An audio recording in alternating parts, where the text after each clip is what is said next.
Hello and welcome to the Rank and Flank podcast. I'm your host, Finton. These are my co-hosts, Ben. Hello. AJ. Hi, elves. And Mark. Hello. It's not quite as surprising the second time. Yeah, but nobody expects an ambush from high elves.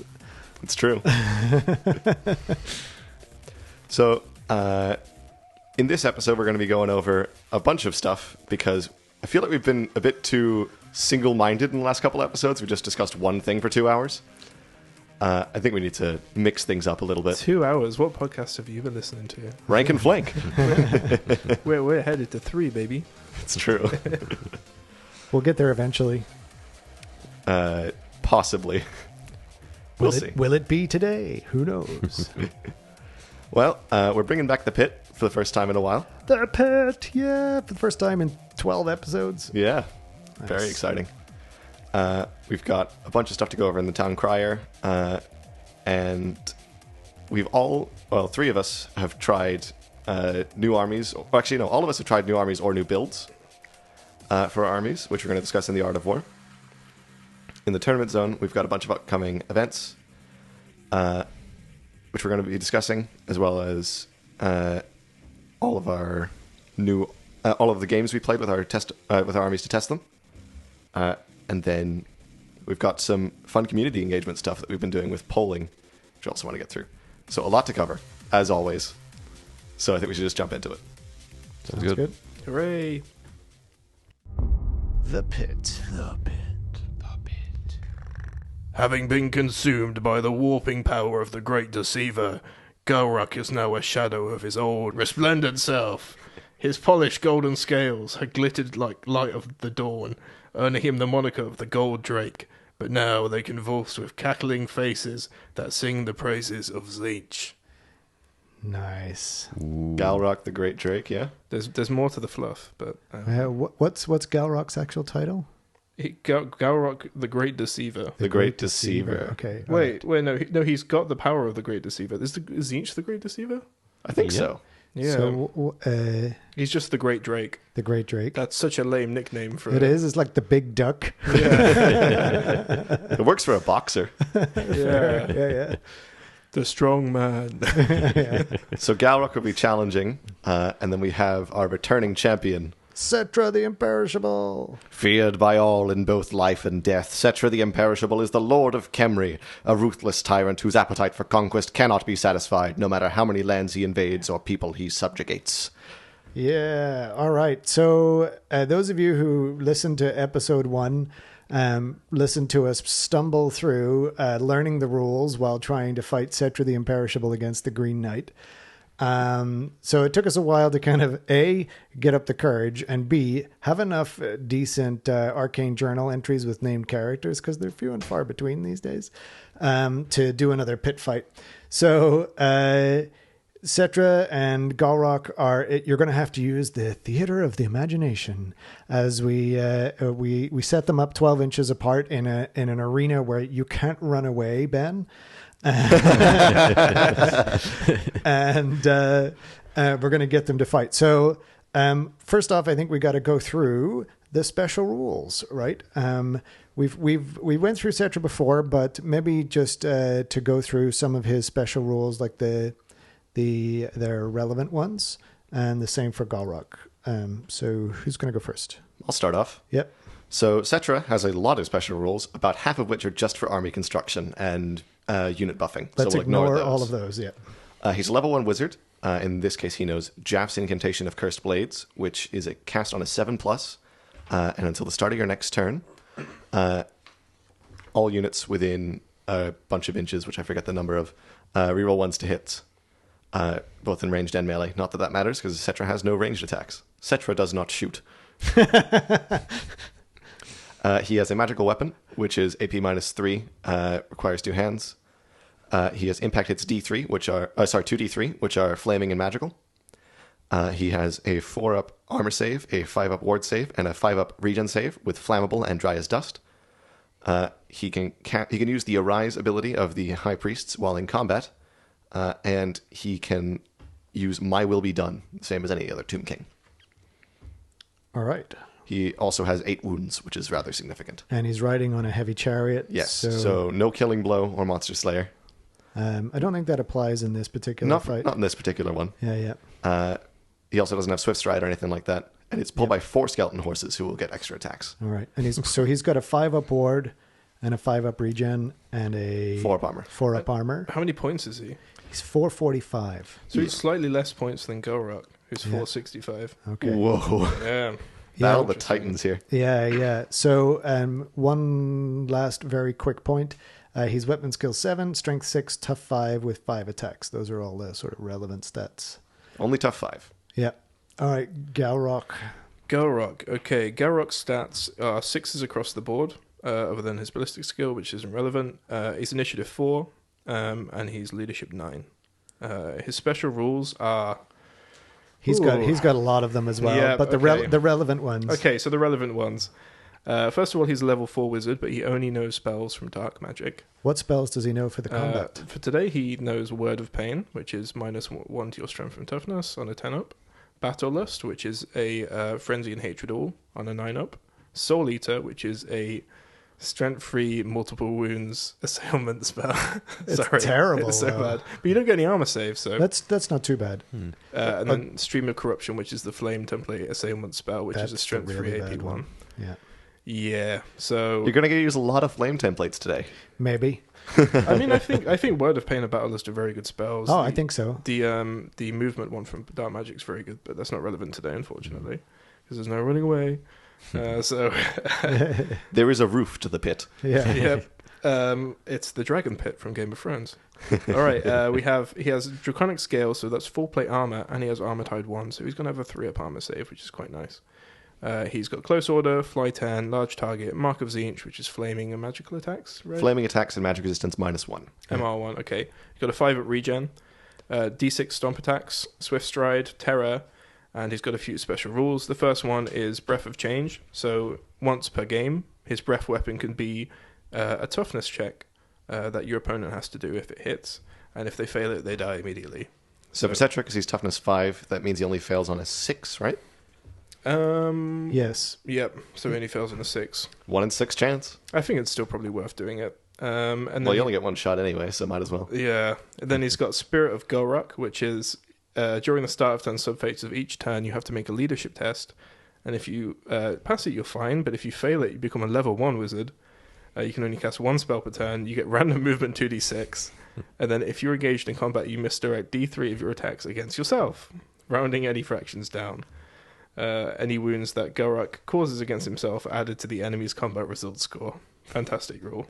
It's not quite so punishing as previous editions, but still very fun. Yeah, and he has a choice of range weapons if he doesn't want to use his once per game ability. He's got the Dark Fire of Chaos, which is strength 4 AP 1, breath weapon, flaming attacks, magical attacks, and he's got Fumes of Contagion, which is strength 2, breath weapon with magical attacks, and no armor save is permitted, but ward and regen saves are permitted. His weapons strength 6 AP 2. That's it.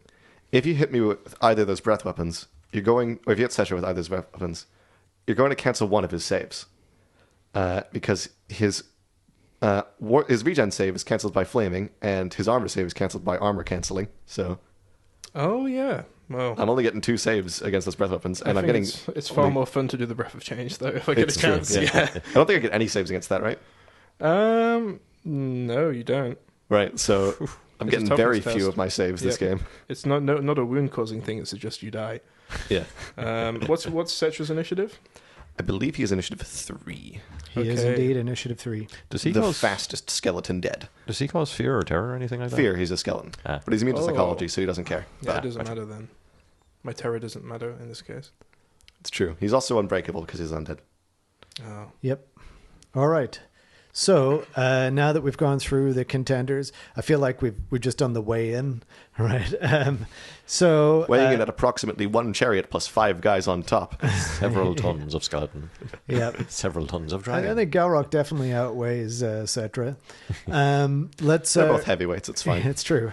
Let's do a roll-off for first turn. Sounds good. Okie doke. All right.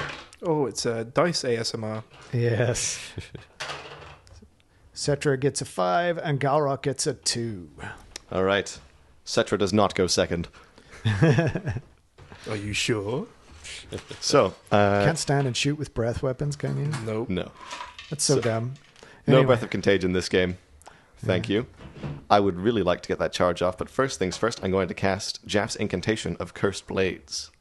Do you do Arise first? Or, Well, I don't have anything to no, Arise.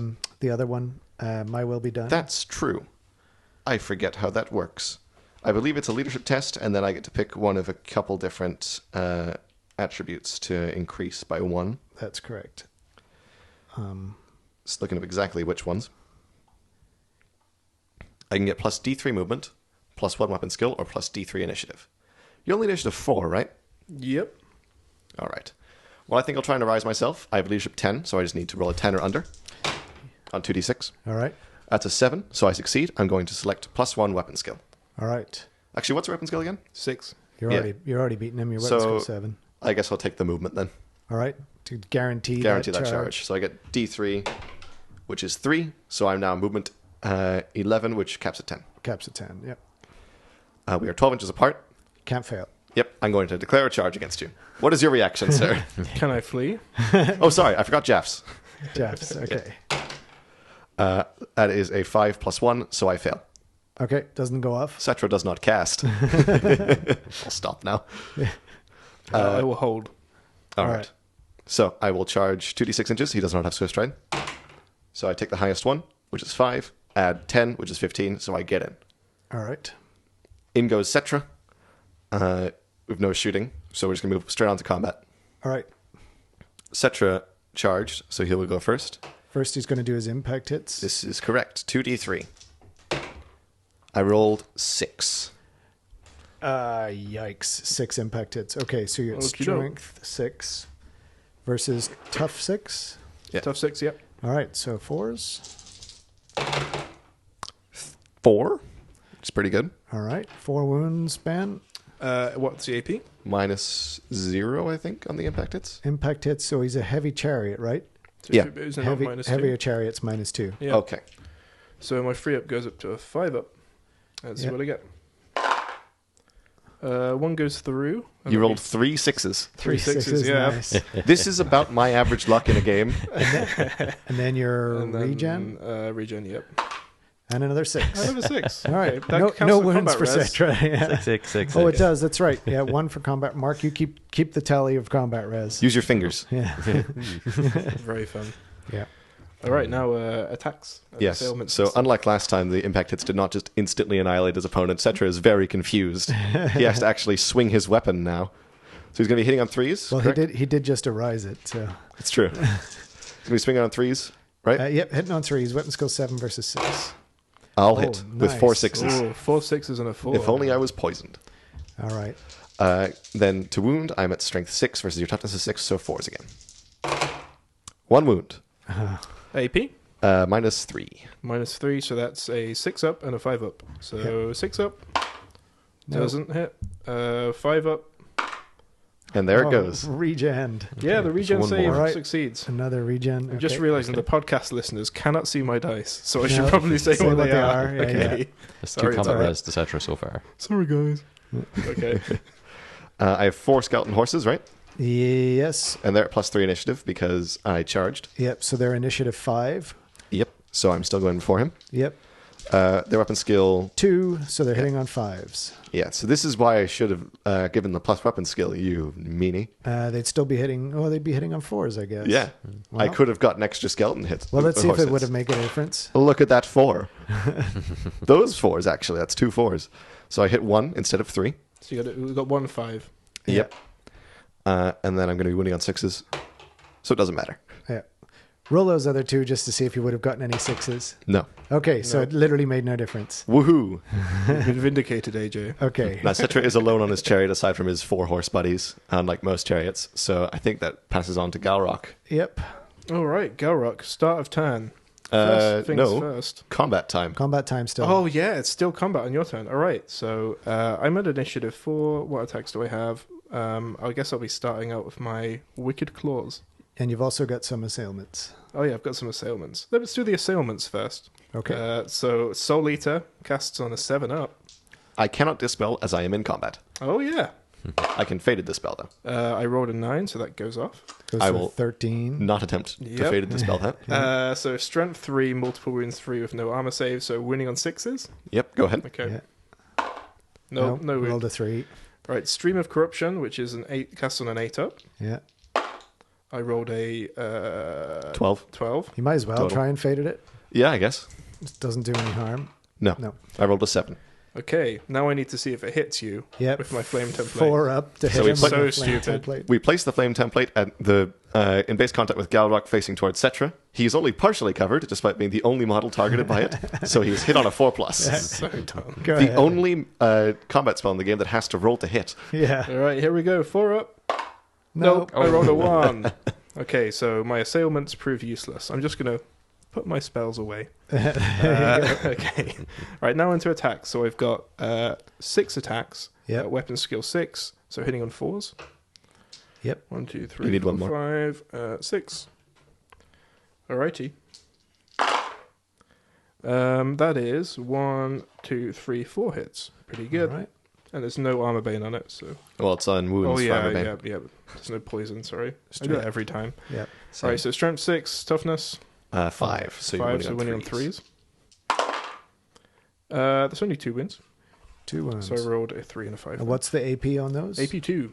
AP 2. So my 4 armor save goes to a 6 up, and my 5 up regen is cancelled. So I have a 6 up and a 5 up. Yep. The 5 up regen's cancelled by the mark of Zinch. Yes. Flaming attacks. Yep. And if these go through, they get multiple wounds D3 because. Oh, sorry, no. Hang on. How does Dry Dust work again? Dry as dust. That's the one where you roll a says- 4 for each wound and it costs on further, right? Yeah, on a roll of 1 to 3, the flames quickly die down, but on a roll of 4+, the model loses 1 additional wound. Right. So for each unsaved wound, that is. Yep, exactly. So that's going to double your multiple wounds, possibly. Well, Could do. increase them by 50% Well, we'll see. on average. So yeah. 6 up armor save. Yeah. That's 1 6. Oh, nice. And then a 5 up ward save. No. All right. So you take a wound and roll a dice, Ben, see if it's dry as dust. He So does 2? not catch fire, so Okay. you Does take a not. wound. All right. So I'm down to 7. Okay. Stomps.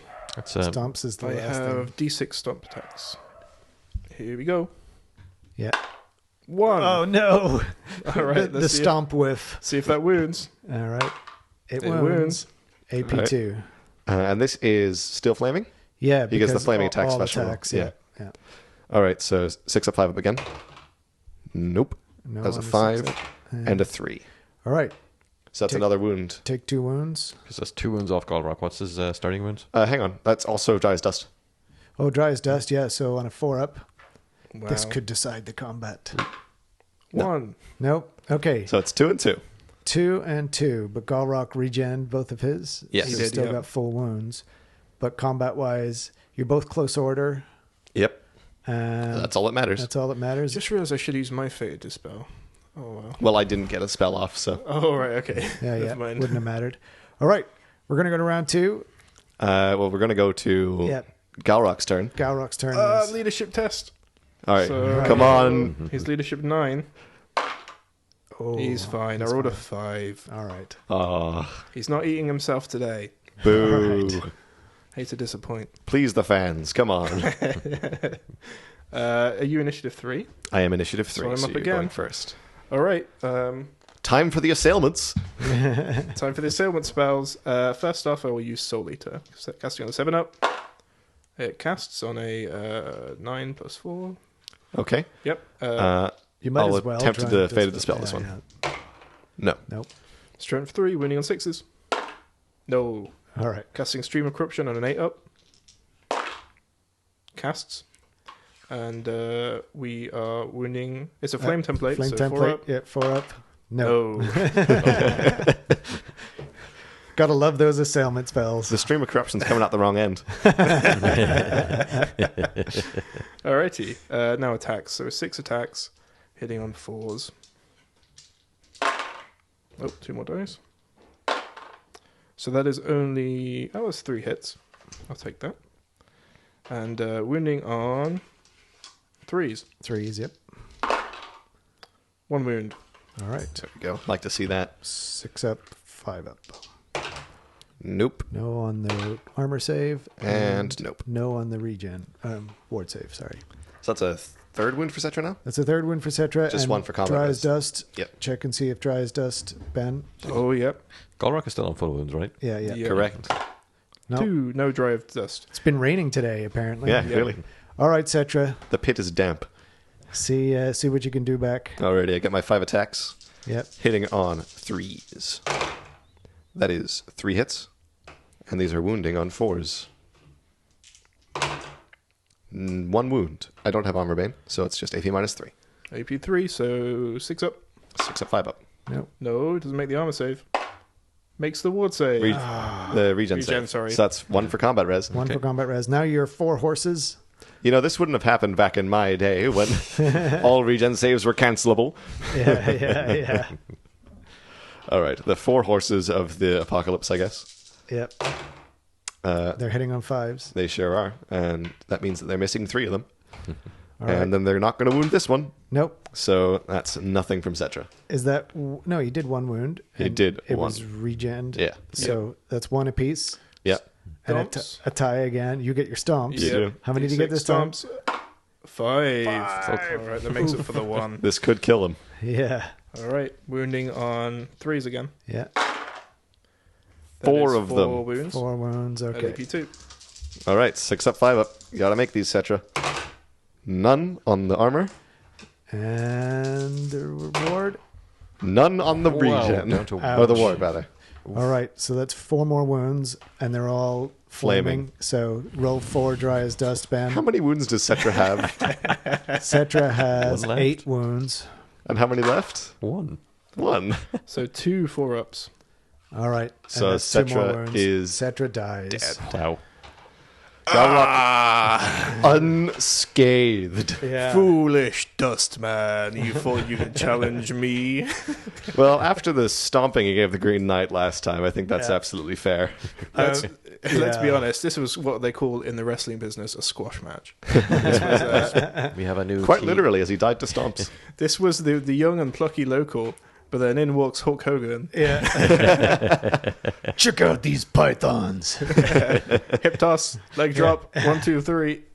King of the TOWCW. All right. So Cetra is no longer the heavyweight champion of the old world. Just got to figure out how to fit a belt around a dragon. All right. But I think next up now we can bring Ungrim in to fight Galrock. Oh, please let me be hungry. Absolutely. See if you can slay the dragon. And Mark can be Galrock next time around then. Yeah, you've got a nice deep dragon voice. An absolutely crazy, kind of kind of thing going on, The 2 heads. It's like talking to Mr. Sacco. That can be his breath weapon.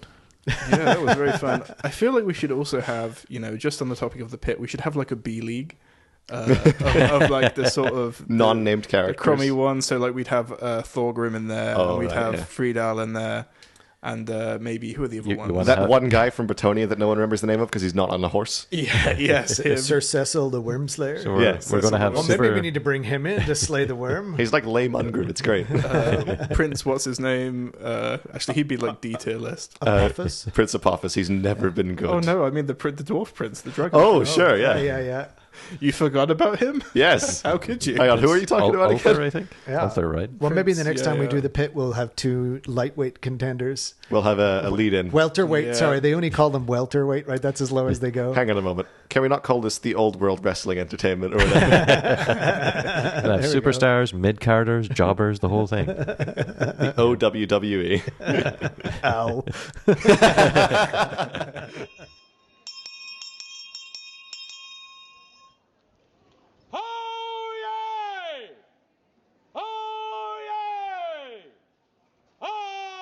Alrighty, after that very exciting pit section, we've got some slightly less exciting rumors and no news today yet, because Games Workshop is horrible at making announcements. Well, and roadmaps, apparently. yeah. Honestly, I think they gave us that roadmap because we're not getting any old world stuff this side of the new year. I wouldn't call it a roadmap. I feel like I'd call it a roadmap because it's not good enough for vowels. It's like it's the roadmap. RDMP. RDMP, Yeah. that JPEG. Yeah. So you were saying, Finnan, sorry, I talked to you. Oh, you're fine.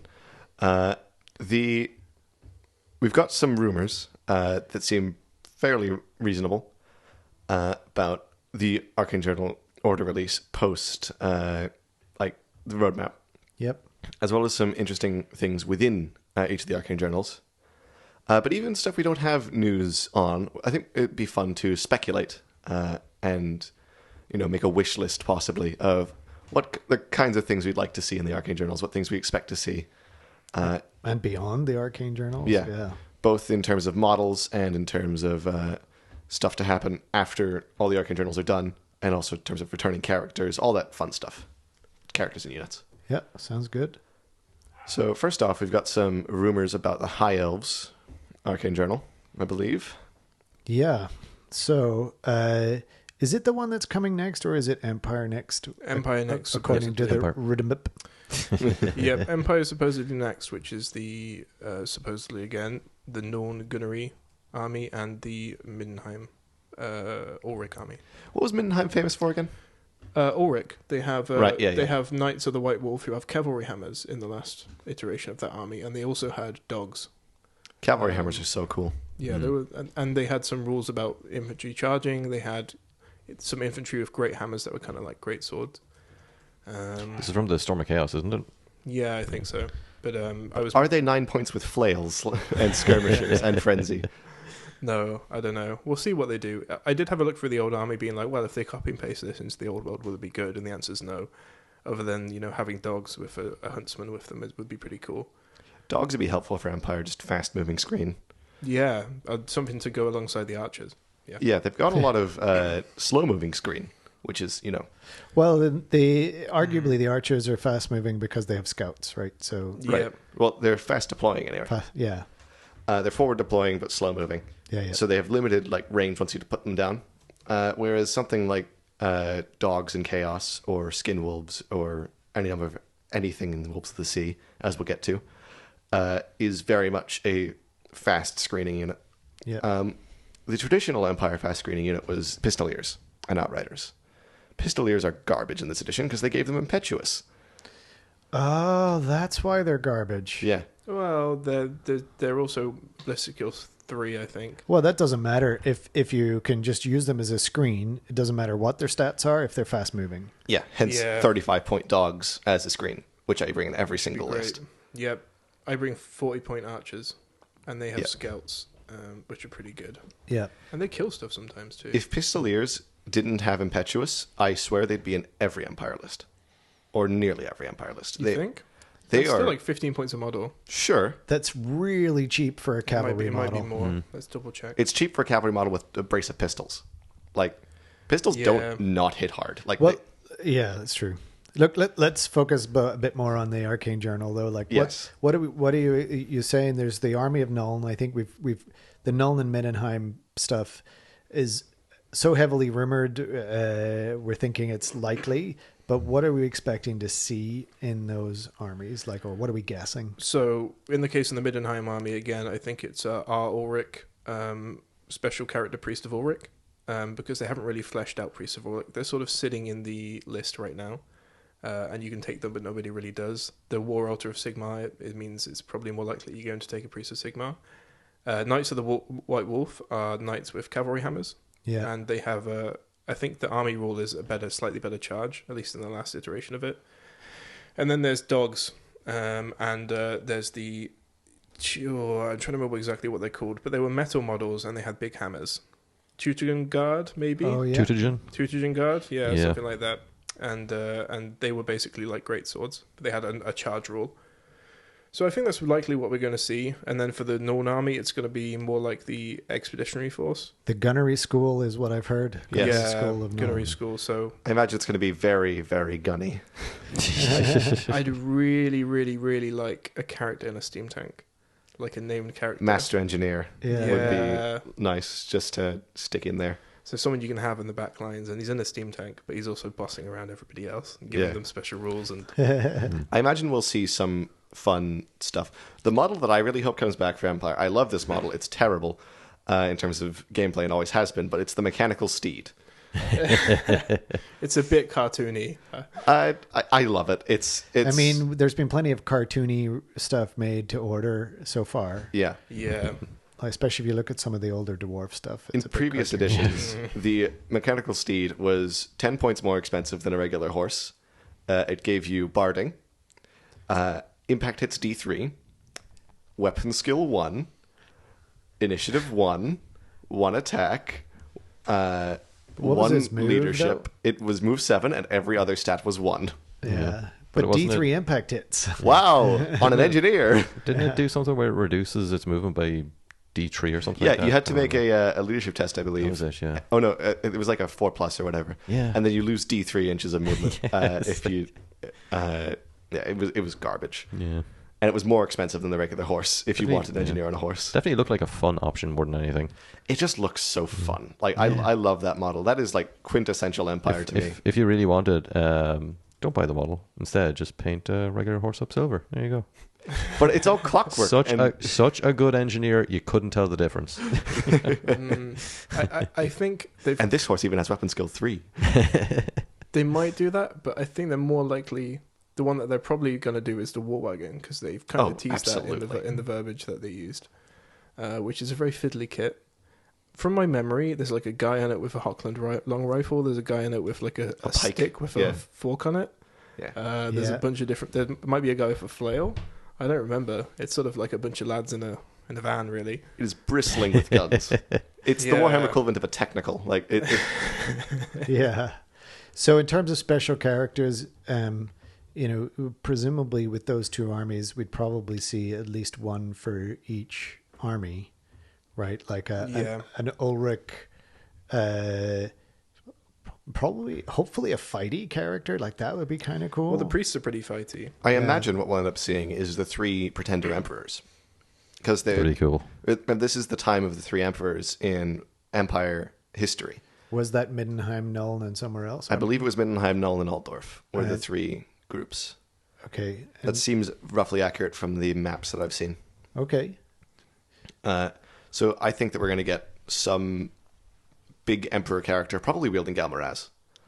I don't know if that was a thing in the lore. I've not read up too heavily, but they're going to be riding something big. Well, wasn't Galmaraz given to the first emperor by Sigmar? Yes, it's always been the so emperor's it's always symbol. been there. But Yeah. this is the time of the 3 emperors. I don't know who has Galmaraz. Right. They might have fakes. There's always fakes Galmaraz Yes. going around. Yeah, in Total War, there is a settlement called Galbaraz, and it's right next to a settlement called Morgheim. Want to buy a Galmaraz? I don't know if they'll put them in the Arcane Journal. It's quite a lot of characters to have. Well, I think that if we're going to see any character, it's going to be those 3. Like, I think there's going to be an emperor who focuses on guns, an emperor who focuses on Ulrich and fightiness, and an emperor who focuses on general empireness. I think you're on the right track, but I suspect that we will actually get the 3 emperor stuff in a campaign pack. That'd be cool.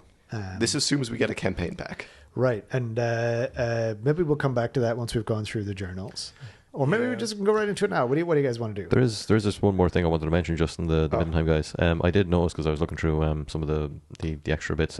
Dogs, all that kind of stuff is cool. I noticed one weird thing called Wolfkin before. Oh, they don't turn into wolves or anything. They're just infantry. They're I furries. They're furries. I thought for a second we had like an equivalent to the Berserker guys from the one of the other Arcane Journals, or the Chaos one. I think the they might be Sea like Wolves stuff. Fanatics, but Ulrich's version. Yeah, it's basically like instead of frenzy, everything gets stubborn. Yeah. Flagellants, you mean? Oh, Flagellants, sorry, How not could you Fanatics. forget their name? They're the ultimate dragon killer. I know. I've just been seeing them on every tabletop all around the country. Honestly, it's ridiculous. We need to Yeah. nerf flagellants immediately. I can't even bring a dragon anymore. Just as a joke for a new comp, people are going to want to reduce some dragons and all that sort of stuff. Maybe they should just ban flagellants as well, just to be safe. To keep the balance of the game there. Exactly. Yeah. Okay, Flagellants so- would dominate without dragons in the mix. So, do you feel like we've covered Empire Yep. reasonably? So we can hop onto one of the elves. Do you want maybe? to top onto High? Well, we know High Elves are going to be next from the Ridmip. Yeah, from the room up. We know where they got the Murworm. Yeah, the Merworm is the. The Murburm from the Wordbup.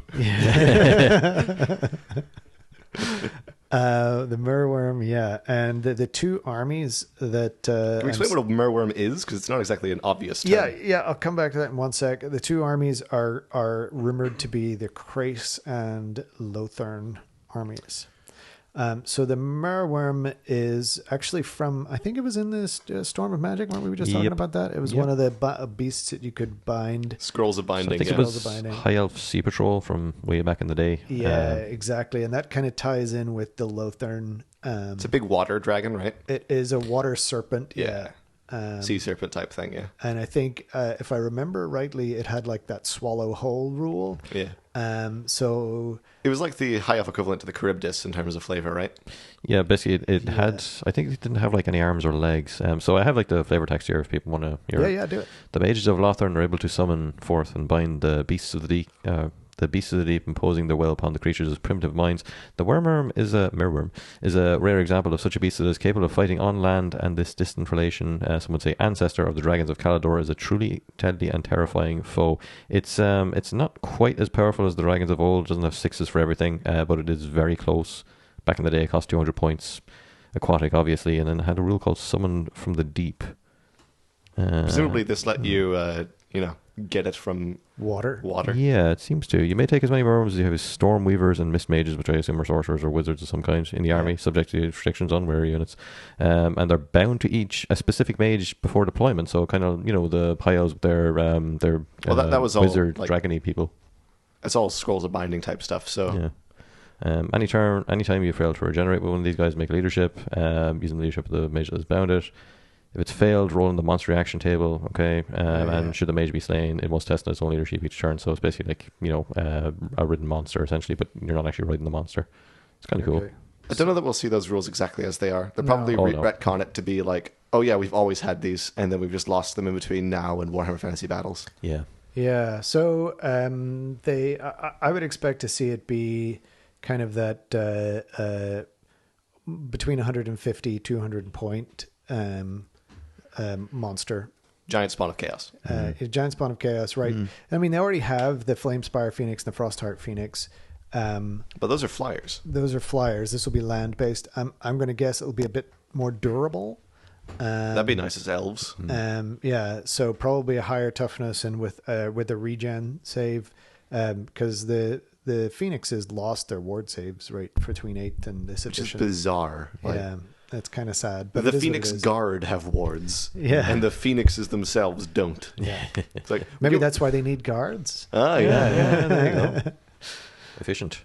So merworms are like Gyarados, the Pokemon, right? Do you know Hyper the Pokemon I'm talking Yeah. about? Yes, yes. This is the one that evolves out of a fish. Magikarp, yeah. Yeah. And Gyarados also has like dragon abilities and stuff, right? Yeah. I Maybe the remember. merworm is the evolved version of Vigilant, or You know, Rings of Power season 2 has a merworm in it. Really? Yeah. So, Wow. they call it a merworm. Wasn't that season 1? No, it's in season 2. When they're on the with the raft? It might be the same merworm. Who knows? Yeah. Well, Lord of the Rings is a different game. Totally different game. So the two armies then, Lothern Sea Guard or Lothern Army. Yeah, the Lothern Naval, whatever. Yeah, the naval. Naval Corps probably is what Yeah. they're going to end up calling it. So currently in the book, that's the Sea Guard are in core, and the Sky Cutters are the other thing for the Lothern guys. That's about all they've ever gotten. I'm pretty sure each province of Ulthuan has gotten 2 units historically. Yeah, typically somewhere in and around there. So it'll be interesting to see if they get some more. Like there's no real. Oh, I guess the merworm might be a ridden monster for a Lothern general. That'd be cool. Because the High Elves need more ridden monsters. Well, yeah. How do you ride a merworm? How do you ride a dragon? Well, it's got Hold legs and it on walks really around. tight. What's a merworm got? I don't know. Just wiggles around. Tentacles. Maybe you surf it. I mean, they are the Sea Guard. Does it float? I don't know. I can't see it being a It ridden mount. slithers, I'm guessing. No, I can't see it either. But like, necroserpents are ridden, so I mean, they kind of took the whole merworm concept and created a whole army out of it for Age of Sigmar, which is the Iduneth Deepkin. I don't know if you see them. They I've have seen like that. shark They're very chariots. They're stylish. actually pretty cool. no, they're derpy as fuck. They have helmets that make them look like they're cows. As a wise man once said, You can't even tell what this is. Yeah. I think the sharks are pretty cool. I like shark mounts, but they just float. Yeah. Yeah, so like the fish are just swimming through the air. Yeah, it's like we wanted to have things that are from the underwater, so we're just going to ignore that there's no water here. Yeah. It's fine. You know, Okay. if I had my wish for Old World, after the Arcane Journals, first thing we get Vampire Coast expansion. Oh, 100%. And if they do, I'm playing it. Oh my god. Same. So excited. We'll just build the world's biggest vampire Yeah. coast. We'll put it on one big boat. Yeah. there we go. Mateys. We'll get a 2-scale ship of the line. God, I was so stoked if that came. Anyway, so the other army then is Krace. That's the White Lions, right? So they've got the White Lions infantry. They're like a great axe wielding, cloak wearing. Shooting resistant. Yeah, Based on the myths of Hercules, right? Yeah. The Nemean lion. yeah. And there's also then the Lion Chariot. Which is pulled by the white lions that are not guys. Yeah, the actual White Lions. Yes. And wasn't someone saying in the Discord once that they're going to have the lions as like standalone units? Yeah, I think so. Interesting. That's the idea. Like Instead a of war beast. dogs, you now have war lions. Well, I think they might be monstrous creatures. It depends on how They're not big quite they that are. big. Not They're, that big. about as big as horses. So Yeah. So they'll be monstrous beasts. Yeah. then. I was wondering how they, make an entire army out of just one unit. Because like the sea guys, they have like a few things like they can shoot beforehand. Like literally, they can shoot your whole army before the game even begins, which is a little bit bullshit. But they have that. They have the Mirror Room. They have all their magic spells and stuff. And I was thinking, how are they going to do that with Krace and the Swords Masters? But yeah, that if you just lean into the lion motif an awful lot, there you go. You lean into the motif, but then you give them some special rules, right? So presumably, with any luck, they'll get some rules that'll make the infantry a bit more viable. and hopefully we won't get Seed of Rebirth 2 Electric Boogaloo. Now it's only 15 points. I would hope that we get the Book of Hoeth. That was the one that gave you the lore of signatures in previous editions, right? Yeah, it's had a whole bunch of different variations. I think in the I didn't play High Elves, obviously. So I think it was. Well, I have the book right here. All right, well, you can look it up. I would like it to be a +1 to cast item because I would like High Magic to be a bit more viable. High Magic's not terrible. It's not terrible. It's just very high casting costs. That's why it's called High Magic. So we'll see. Rumor has it that the special characters will be Tyrion and Teclis. I don't know how true that's likely to be. It makes sense. They've been around. Yeah, Teclis. So Teclis in the last edition knew every. He was by far the best wizard in the game. Yes, he was level 5 wizard, and he knew every signature spell. Didn't he know every spell of his chosen lore as well? Oh, yes, he knew every spell of his chosen lore. That's what it was. Yeah. Yeah. So, I mean, if he knew every spell in the chosen lore in this, that would be all right. It wouldn't be game breaking. And he'd only be able to cast 5. Usually the two that you don't take are like the crap ones. The crap ones, Yeah. and certainly he doesn't want to be in combat casting assailments. And knowing all the signatures wouldn't be good because they're all garbage. half of them are garbage. And now you have 4 spells. Wow. Yeah, exactly. So Maybe Battle Magic would be good if you knew every signature, because they're all pretty good. every spell in the Every lore. spell, yeah. Yeah. So I think that if we're getting White Lions and Krace themed, I think we will definitely see Coril, who was the leader of the White Lions, like captain of the White Lions. Yeah, we might. He had some interesting special rules, at least in 8th edition. Did he not have a massive axe that he was hefted over one shoulder? That was His magic item, Shaial, or Kyle, depending on how you pronounce Krace. Close combat attacks made with Kyle have resulted +2 strength and have the killing blow special rule. Furthermore, Kyle and Coral's hand weapons count as paired weapons. So he would be strength 6, and in that edition, AP minus, 3? 2, 3, yes. Yeah, 3. Yep. With killing blow, and he'd have 4 attacks. And then he also had the Pelt of Carandus, which counts his armor save as being 1 point higher against close combat attacks and 2 points higher against non-magical shooting attacks. In addition, poison attacks cannot wound him. They must always roll to wound. Yeah, I would love to see that. That feels like a fun sort of welterweight character. Yeah. Like maybe like the 195-ish points range, Put her or in there not with- even that high. With Thorgrim and Freydal and Yeah. The ones you never see. Swamp Digger guy. Yeah. Yeah. Look, anything honestly to see more high elf armies without dragons in. So the interesting thing is, there's no Lothern character. Like, there's no Lothern. There never has been. Yeah. That I can recall. Lothern has always been the basic faction, I believe, and I believe Tyrion is the guy who technically rules over it. Yeah. So, Let's probably see him, yeah. and I imagine Teclis as well. I would, if I had my wish, I'd see Eltharion the Grim, Warhammer That'd be Batman. nice. Like he's He's cool. he's very cool. Was when he rides a was he griffin. blind back then, or was he still on No. his griffin? He was still on his griffin. Ah, good. Just pulled up Teclis's rules here. So he's a level 4 wizard in 8th edition. He's a lot more powerful than his 6th edition version, which Okay. is what we saw in the Discord a while back. Join our Discord. He can choose to either know all the spells in high magic or one spell from each of the 8 lores of battle magic. Okay. One spell from each of his Yes, choice. of his choice. Sorry, no, not of his choice. Okay. It's one spell generated. Okay. So technically, it could still be the signatures, It could. which back in that edition was great. Yes. Okay. He has a few magic items. Sword of Teclis. All hits from the Sword of Teclis wound on a 2+. Armor saves are not permitted against wounds caused by the Sword of Teclis. Notably, this is 8th edition. Everything's crazy. Yes. But Oh, that's a Runefang. That's Yeah. what a Runefang is. It's slightly worse than a Runefang was in 8th edition, actually. In 8th edition, Runefangs did not permit... they are wounded automatically and did not permit any armor saves. And they were on characters with better stat lines than Teclis, who is just a worse human. He is human with move 5, strength and tough 2, initiative 5. Leadership 10, though. yeah. He also had the Moonstaff of Lilith, which one use only. It can be used at the start of any of Teclis's magic phases, in which case a bonus power dice is added to every casting attempt he makes that phase.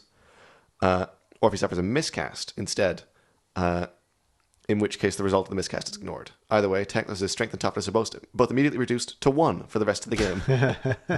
Yikes. Yeah, he was very frail. Yeah. He also- I wonder but like if he comes back, will it be like before he became frail?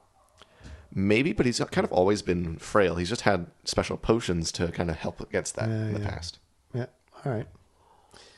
Do you want to do the rest? He has of them, 2 or- more magic items. Yeah. Okay. He's all magic items. That's all his rules. Sure. The Scrolls of Hoeth, another one-use magic item. Because he couldn't afford the book. He's just torn a page out from the library. That's the best spell. It doesn't matter. I'm Teclis. I can do what I want. One use only. When an enemy spell has been cast, provided it was not cast with irresistible force, Teclis can read the Scroll of Hoeth instead of attempting to dispel by using dispel dice. This automatically dispels the spell, no dice required. In addition, immediately after the spell has been resolved, both Teclis and the caster must roll a d6. If Teclis scores higher, the caster immediately forgets the spell. Otherwise, nothing happens. So it's a automatic dispel, and you forget the Fuck spell. your doppelganger. Yeah. Honestly, that item seems okay. Just like if he was to get one of these, Like as a direct translation. yeah. Yeah. I'd Yeah, love that's to not see bad. that. It's just a one use only. A one use only automatic dispel is really strong in the old world. I mean, high elves do have them right now. Yeah. But they're 40 points. Yeah, so paying for a special character with a shit stat line, Yeah. I think that'd be okay. Yeah. Especially with the forget bonus. And then his last one is the War Crown of Safari, which means that his wizard level is increased by 1. Told you he was So level he is 5. level 5, Wow. which is just a silly way of writing it. Yeah. Anyway, that's Teclis. All right. Well, look, those are the rumors that we have around the high elves. Beastman? Yeah. So we don't really have any information on Beastman yet. I beg to differ. Yes, Really? there's You that do? old guy, this ancient shaman. thing. Morgor. Yeah. Yeah. So Morgor is likely to be one of the special characters. What's his title again? The ugly ancient one or something? Oh, God. It's not quite that, but it's... The fowl. I think it's Morgor the... No. Malagor the Fell Omen is the one you're Yeah, probably thinking of. listeners, you can't see, but all three of them are Googling right now. And I'm it not is a Googling. race to see who can get to it first. I'm bringing up The my shadow- PDF that I have The done. Shadow Gave. Yeah, the Shadow Gave. Yeah, Shadow Morgan. Gave, or the Master of Skulls, I knew he had a weird ass name like or Shadow the Gave. Corruptor. He has a lot of names, and that's what happens when you stick around for a long time. Just ask Cetra. So You're lucky I didn't read them again. yeah, so if somebody wants to look up his rules while I talk about other rumors, Yeah, because so there I have are his rules other right here rumors. immediately. Boring. I'm so quick at this. So Morgan the Shadow Gave. So the last time we got rules was in 6th edition, as with all Beastmen. So he was unbreakable. How for many, one how thing. many points was he? Can you see? Well, I have to look up a different page for that. Oh, no, that's fine. That's fine. Carry on. That's okay. So he had 2 special rules. Aura of Transformation. Sorry, he had 2 special rules that were unique to him, other than being unbreakable. Aura of Transformation. Morgur's mutating spirit leaks from around him, changing the world around. Bolts or arrows fired at him turn into birds, bats, or frogs, spells into showers of warm blood, and cannonballs into puffs of smoke, whilst an enemy soldier might be transformed into twisting mass of tentacles, a puddle of black jelly, or a pile of fish. That's not italicized. That's rules text. That's actually really cool Yeah. Yeah, some fun modelling opportunities there. for sure. Yeah, If he's on a big base, I'd love to see dioramas. Yeah. anyone got any piles of fish? Morgur cannot be harmed in any way by missile attacks or spells unless the model is within, which is the source of the attack, is within 12 inches of him. Furthermore, at the beginning of each round of close combat, all enemy models in base contact take a strength 3 hit with no armor save allowed. I Yeah. think that's very fun. Yeah, and there are That's cool. kind of parallels in the game at the moment. Absolutely. There's that strength 8 one that was out in the Chaos Arcane Journal. And I think that being immune to shooting attacks as a character is pretty much built in already, so it's just fun. Yeah. It means you can stick him in front of your unit rather than having him behind. That's it. Everybody can hide behind Morgur. So now you can have your Vile Tide go much stronger against, Yeah. because you can get much closer to them without being shot. However, cannonballs are not affected by this, despite what the flavor text says, Oh, because cannonballs don't target a unit; they target a point on the ground. fuck cannonballs. Anyway, Oh, actually, no, sorry, cannot be harmed in any way, okay. not targeted. So the cannonball hits him; he's just like, I don't care. It's smoke now. All right, and then His second one. yeah. Spirit Essence of Chaos. Everywhere Morgur travels, there follows a tide of chaos. Beastmen mutate into vile, twisted new shapes, turning to follow Morgur in his cavalcade of unreason. That's a fun phrase. Yeah. To represent his abilities to change those around him into horrible new forms, at the beginning of your magic phase, you must remove a friendly model within 12 inches from play. Then roll a d6. On a roll of 3+, you may place a chaos spawn within 3 inches of the spot vacated, provided there is space and you have the appropriate model available. When the spawn appears, it must be placed more than 1 inch away from other models. They won't do that. They don't like summoning in this edition. No. Yeah. They're boring this edition. That's wrong. But yeah. Well, I think I hope that they lean into his fluff and we get cool stuff like that. Another thing to mention, he is not just a wizard like Teclis was. He actually has a pretty decent combat stat line. I would expect so. from Weapon a skill beast- 6, strength 4, 2 wounds only, 3 attacks. Okay. And I think he has a fun weapon, but I'll look that up. All right. Anyway, the things you wanted to say before I interrupted you. So No, totally fine. So the rumor has it. Let's talk about the armies of infamy first. So one is a Minotaur horde. that would be very fun. Yeah, so an all Minotaur army, We basically. need like 7 models. You know what? They can chop dragons in half. Oh yeah, they can. Gosh, we're so focused on the flagellant part, we forget about that. You know, maybe if you have the Arcane Journal, they can. Maybe he just didn't realize it hadn't been released yet, and he's play tested it. It's like, oh, I never worried about dragons when we were play testing. I just chopped them in half with my Minotaur. I have Maybe- 4 Monster Slayer in all of them. Yeah. Maybe the Empire one is going to make flagellants like amazing, and we're going to look like massive dickheads. I hope so. I hope so. Surprise, 3rd Army of Infamy, it's the Flagellants army. Flagellants and Warrior Priests only, but they all become strength 6 base. Gosh, yeah. 3 wounds apiece. Yeah, No points change. I don't know. still not frenzied. Are there? Have there ever been any Minotaur special characters? Torox the Brass Bull. Oh, he's in Total War, isn't he? He is. He's Yeah. awesome. I love him. That's very cool. So maybe Torox would be part of that army. I'd love to see Torox. I don't think he's that old, though. Yeah. So, but if people love him in Total War, obviously a lot of old world new players are coming because they enjoy Total War. So Yeah, they also retcon a few things like changing Malekith's name and all that. So like, I don't see They why changed they wouldn't. Malekith's name? Yeah, How so? he's Bob now. he's Malerion for IP reasons. So yeah, all hail yeah, 'cause Lord Malerion. Because Marvel has a dark elf called Malekith, right? Yep. well, I mean, so does Norse mythology. Oh, okay. Never mind. Okay. Yeah, Oh my god, I just marveled Norse mythology. that's all right. I Oh, you mean Thor, like from Marvel? yeah, exactly. Man, I love Loki, the Marvel character. Yes. Odin, the Final Fantasy character. Yeah, the other rumored Arcane Journal, so the Army of Infamy, sorry, is a Call of the Wild list. Is that no Beastman? I wouldn't think so, but it is The Monster Mash? Like, allegedly so Monster Mash and a new lore of magic to go with it is the rumor. the Lore of the Wilds, the worst one. Apparently, no. So reminiscent of the lore of beasts is the rumor I've read, but I'm going to imagine it'll be more like the Lore of the Wilds. Yeah, I think so. I think Lore of Beasts is their word for Lore of the Beast Men. Yes, which is the quite Lore of Wilds. possibly. Yeah, Because I doubt that they'd be giving Transformation of Caden back. no, I don't I think would we'll get. love that, though. I don't think we'll get anything quite so.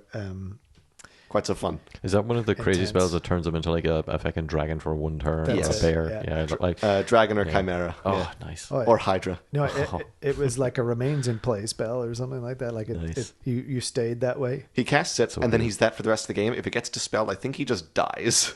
Yeah, I can't remember. It was You'd cast it with a level 1 on 6 dice, and just hope for the best. yeah. It's like your sacrificial wizard. Yeah, exactly. Well, Become because- a dragon or die. So you had to roll for it. If you rolled the 6 to get it when you were generating your spell, that's what you would do. Otherwise, you would just take Wissen's Wild Form, which was the signature, which gives you +1 strength and toughness for your unit. It's like, It may be based on the 6th edition Lore of Beasts, which was all like single, like strength of the bear, eyes of the hawk type thing. Yeah. love yeah, that. yeah. That's true. It might be. So there's a rumored a bunch of different miniatures coming back for the Beastmen. Now they did say skin wolves, but I'm assuming that was because they saw the skin wolves miniatures and didn't realize they'd be coming as part of the Arcane Journal for the Chaos Warriors. Chaos Warriors and Beastmen have a lot of overlap. A lot of Yep. overlap. Yeah. Like the Giant, for example, is a Beastman unit that Chaos can use. So I don't think there's any reason why they couldn't just, make more money Yeah. by forcing Beastman players to buy the Chaos Arcane Journal. Yeah. Centaurs are in the the thingy army. So they could well be Allies, part yeah. of it still, and they kind of thematically make some lot of sense, yeah. amount of sense. Yeah, the Gorbel BSB, which is a cool model. The Praeton. Praetor. Oh, yeah. So the Praeton is one of their unique monsters. So that's probably going to be in the Call of the Wild book. Yeah, or Army of Infamy. It's Yeah. kind of like it's a chaos. It's a big bird, right? Yeah, it's a winged beastie, kind of like it's got like a horsey head with antlers. So it kind of is like a mutated winged great stag. Yeah, with a fucked up mouth. That sounds weird, Yeah. but also cool. I've never heard Very of this weird. before. Yeah, yeah. Oh, cool. Oh, that looks like a nightmare. I'm just showing images to Yeah, everyone. yeah. You can look it up yourself. Just Google Praeton. Yeah, it does. It looks like a mutated dragon stag beast. So there's that, and then Well, we get the Jabberslythe. But I think that would be very cool. the model. Yeah, I do love the Jabberslythe. I hope so. And allegedly, and I think this might be wishful thinking, Femir perhaps as part of that. I really doubt it. I really doubt it too. They did retcon a lot of the stuff that you definitely can't, put in a model's back. We don't talk about background. Femir. Yeah. Yeah. Yeah. So And also, Femir is not something you can copyright. So Yeah. yeah, But then again, they did add Femir back into Total War in a small capacity. And so who knows? there's a lot of Femir lore.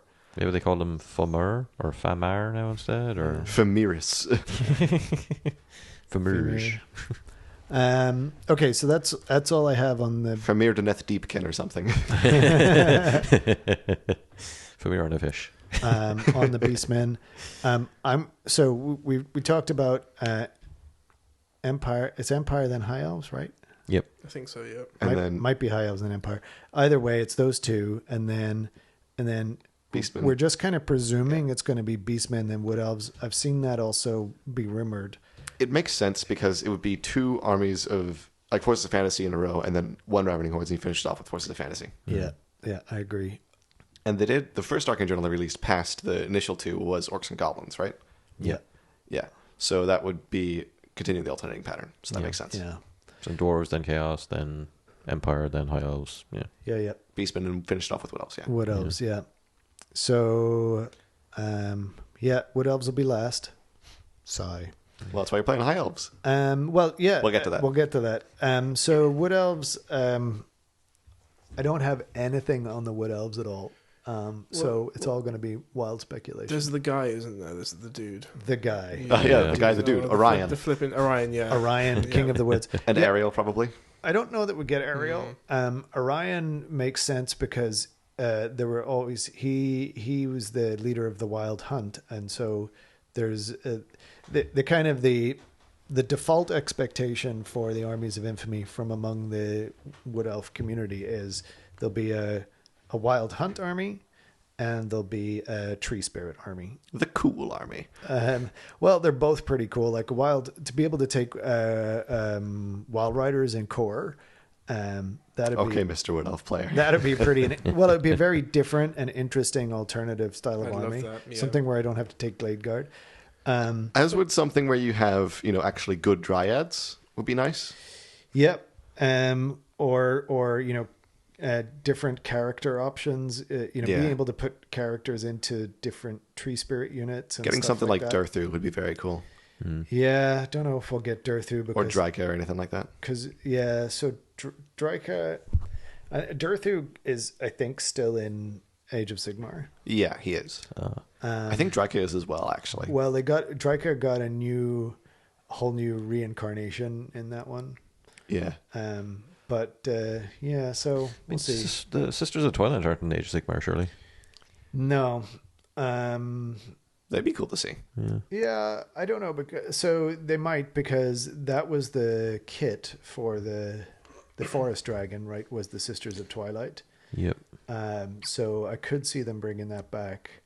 They had some pretty cool rules where they fought independently, but if one of them got wounded, the other one would also potentially get wounded. But they were really, I don't know, I can't remember it all. They had some shenanigans you could do with them because of their magical link to each other. Yeah. Were they out in 4th edition? No, they Oh. were a sick fed. Yeah. And they're in Total War, so they're still like Games Workshop likes them. Yep. I think that we're very likely to see Forest Dragon come back, assuming the mold's okay.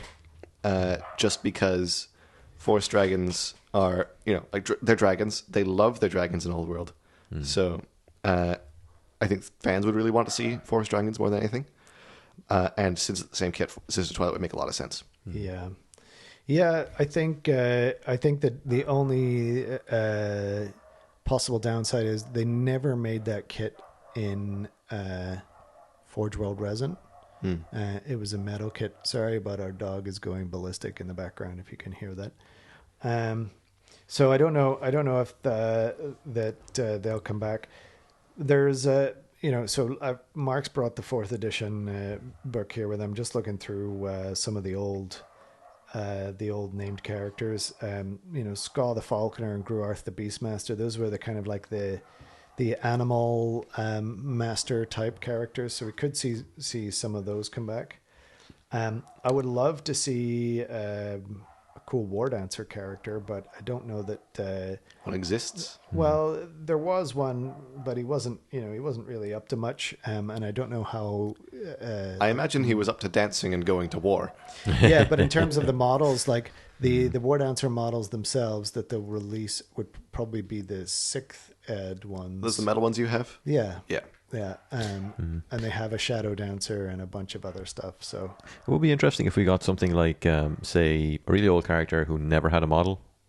You know, something like really obscure. Like I'm curious. Friedel is entirely new, not like something from like fourth Yeah. or third edition or something like So that. they're only bringing back named characters only really started in fourth edition. Like the game really started in fourth edition. Yeah, But the thing with Old World is that they don't want any characters who wouldn't be alive at the time. Yeah. The only characters they brought back have been characters who would reasonably be alive in this time period. That's why we don't have any of the returning Chaos characters. We don't have any of the returning Orc characters. But Cetra's not alive at this time. Yeah, he is. He's not alive. Oh, sure. Sorry. wasn't there an orc character actually? Now that we're speaking about timelines, wasn't there one that died by the time 6/7/8 came out? Like there's one character who's meant to be dead already or something like that. Don't remember. Yeah, I'll have to look it up and maybe I'll put it in the Discord afterwards. I'm not terribly familiar with Orcs and Goblins anyway, so. yeah, and I mean, I don't know if we'll see Orion and Ariel. They might retcon Orion's name for exactly the same reason as Malekith. You know. He'll be Orion. Orion. Oreo. Bo Ryan. And yeah, maybe we will. We'll see. But it's likely to be like a Q3 of next year, right? You know, by the time we get to the Wood Elves book. So, If they're that quick with it. yeah.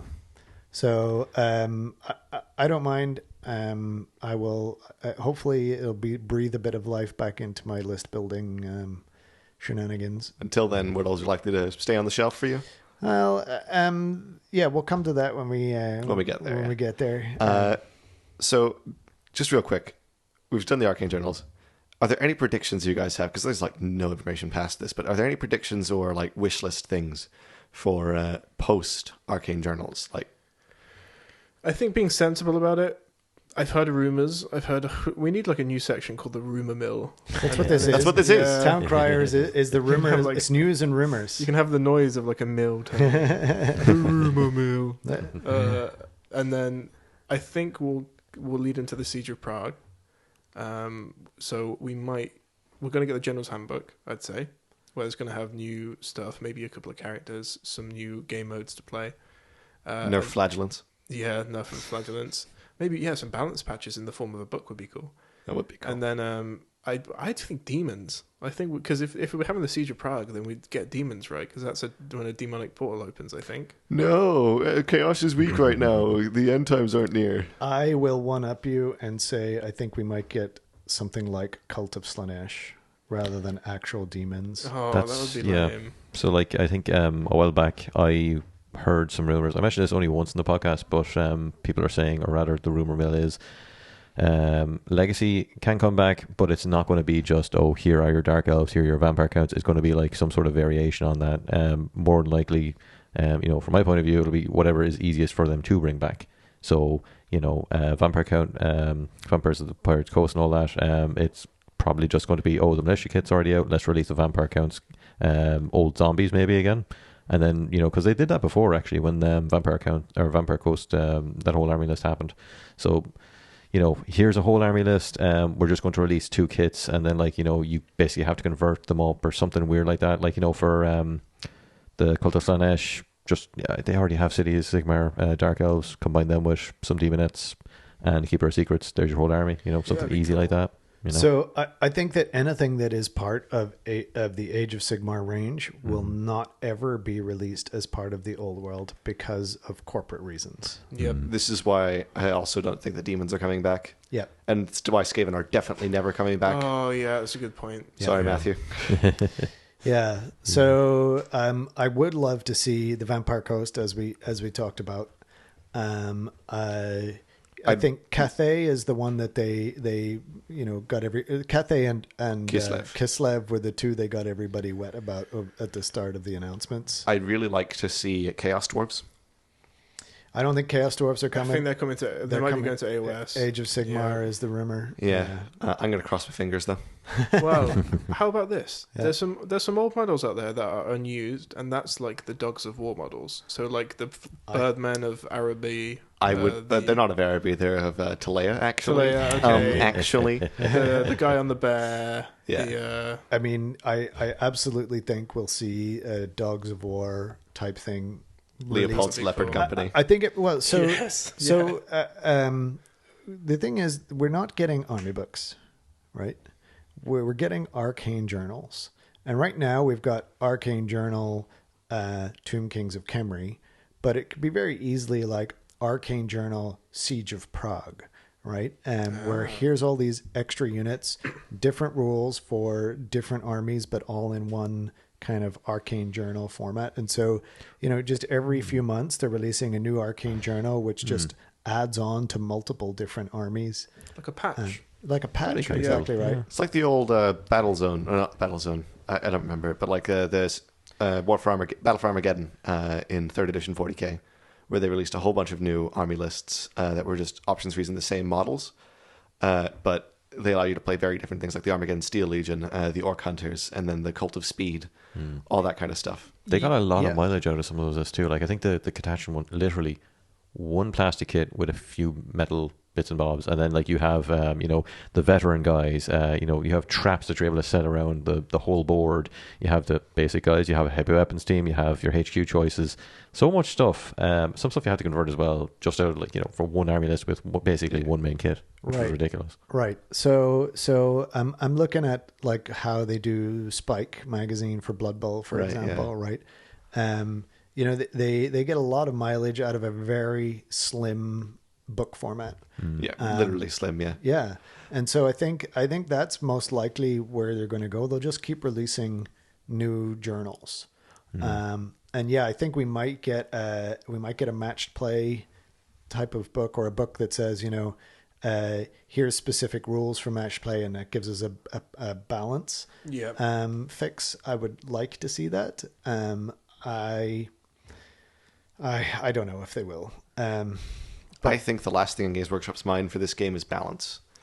Yeah, though they've done a pretty good job to try and do that for the Lord of the Rings game, They have. which is the same, as far as we know, the same business unit within Games Workshop. So. Right, but the Lord of the Rings game is a new game, if that makes sense. Like, it's not based on an existing game. Old World is trying to be, hey guys, look, it's 6th edition Warhammer again. We heard what you wanted, and we made it worse. No, But, I think it is really just, hey, there's a type of gamer out there that really wants to play square-based rank and flank. Right. But they're also specifically targeting nostalgia with it, which is why they've gone back and re-released all those old things. Yeah. That's how they got me. Yeah. And I think that the Total War crowd has kind of dipped out at this point because they've not added Kislev or Cathay. Well, no, because there's still no miniatures for most of the armies, right? That too, That'll be the yeah. real reason.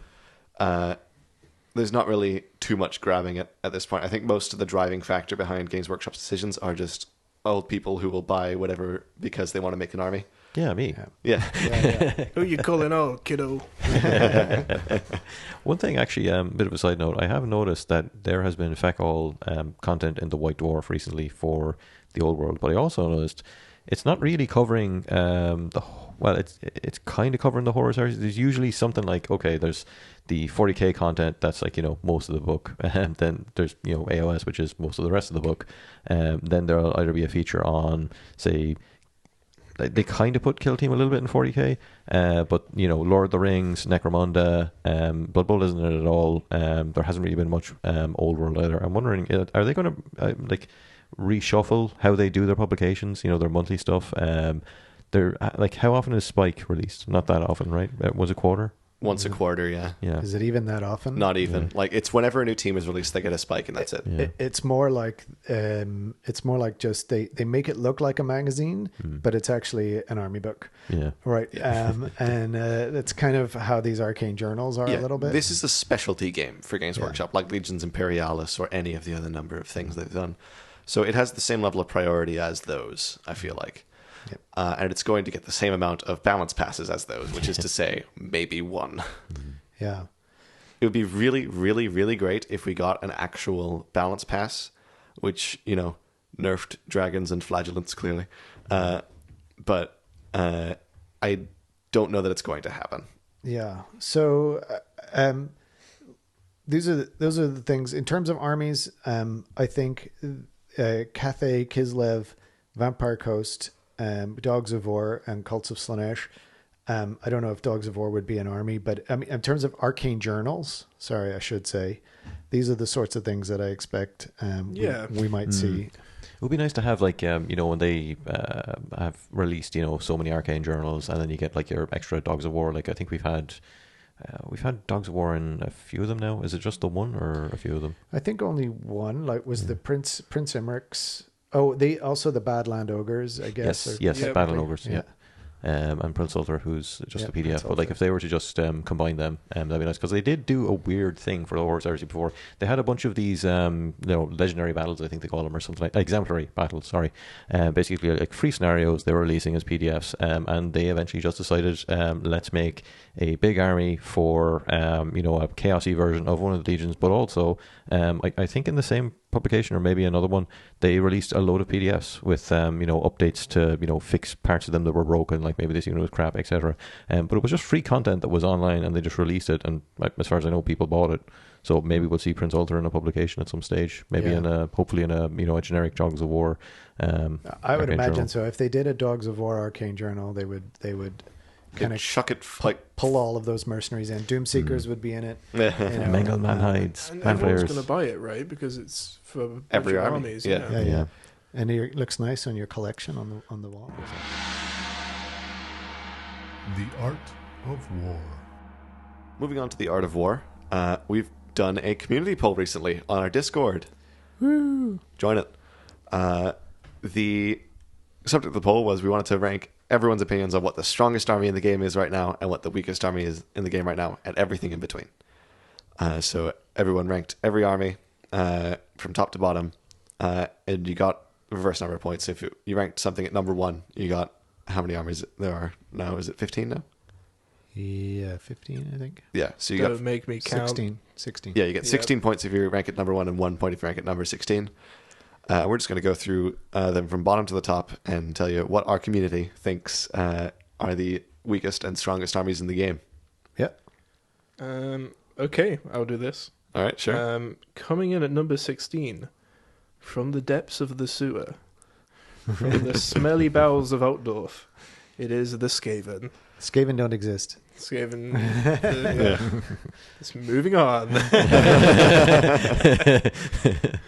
Coming in at number 15. We're actually just moving on. There's 16 of them. Look, we'll discuss at the end. Coming in at number 15. Sure. I think we can discuss as we go along. Yeah, okay, sure. What do you want to say about Skaven? They're bad. Yeah, they're pretty Yeah. bad. There's some fun builds with like the night runners and some skirmishy stuff that you can do, but Putting some nonsense on the Screaming Bell Yeah. with the Gracier. I think a really big caveat here. There's a good player with a Skaven army will still do pretty well. yes, It's just that the same player with a different army would do better. Yeah. exactly. Yeah. All right. Number 15, from the Foggy Mountains, I think hills. Do they live Yeah, no, in- they live in the mountains. yeah, they live in the mountains. Well, they live everywhere. They're nomadic. Yep. They love eating humans. And everything else too. They love eating everything. It is the Ogre Kingdoms. Yeah. Okay. Not too surprised by that. The Ogres had almost double the points of the Skaven. Skaven are like, they're unanimously. bottom. Yeah, the they are bottom. in a very unique position right now. I mean, I think they're better than one of the other armies that's ahead of this. Yeah. But we'll Is get that to just that. because you're biased? No, I genuinely think. Okay. I think that the So- army that rhymes with gizzard men aren't as good as ogres. Yeah. So, why are Ogres rated this low, do you think? Yeah. Probably a combination of there probably aren't that many people playing them. I don't know if they're ever really popular, were they? Yeah, they were pretty popular. So there were some lists that were pretty solid. There was a lot of interesting list building you could do, but I feel like they've kind of lost a bit of their oomph. They used to do a lot of damage with impact hits and then swing with their great weapons and away you go. Because when you charged in the old edition, you went first.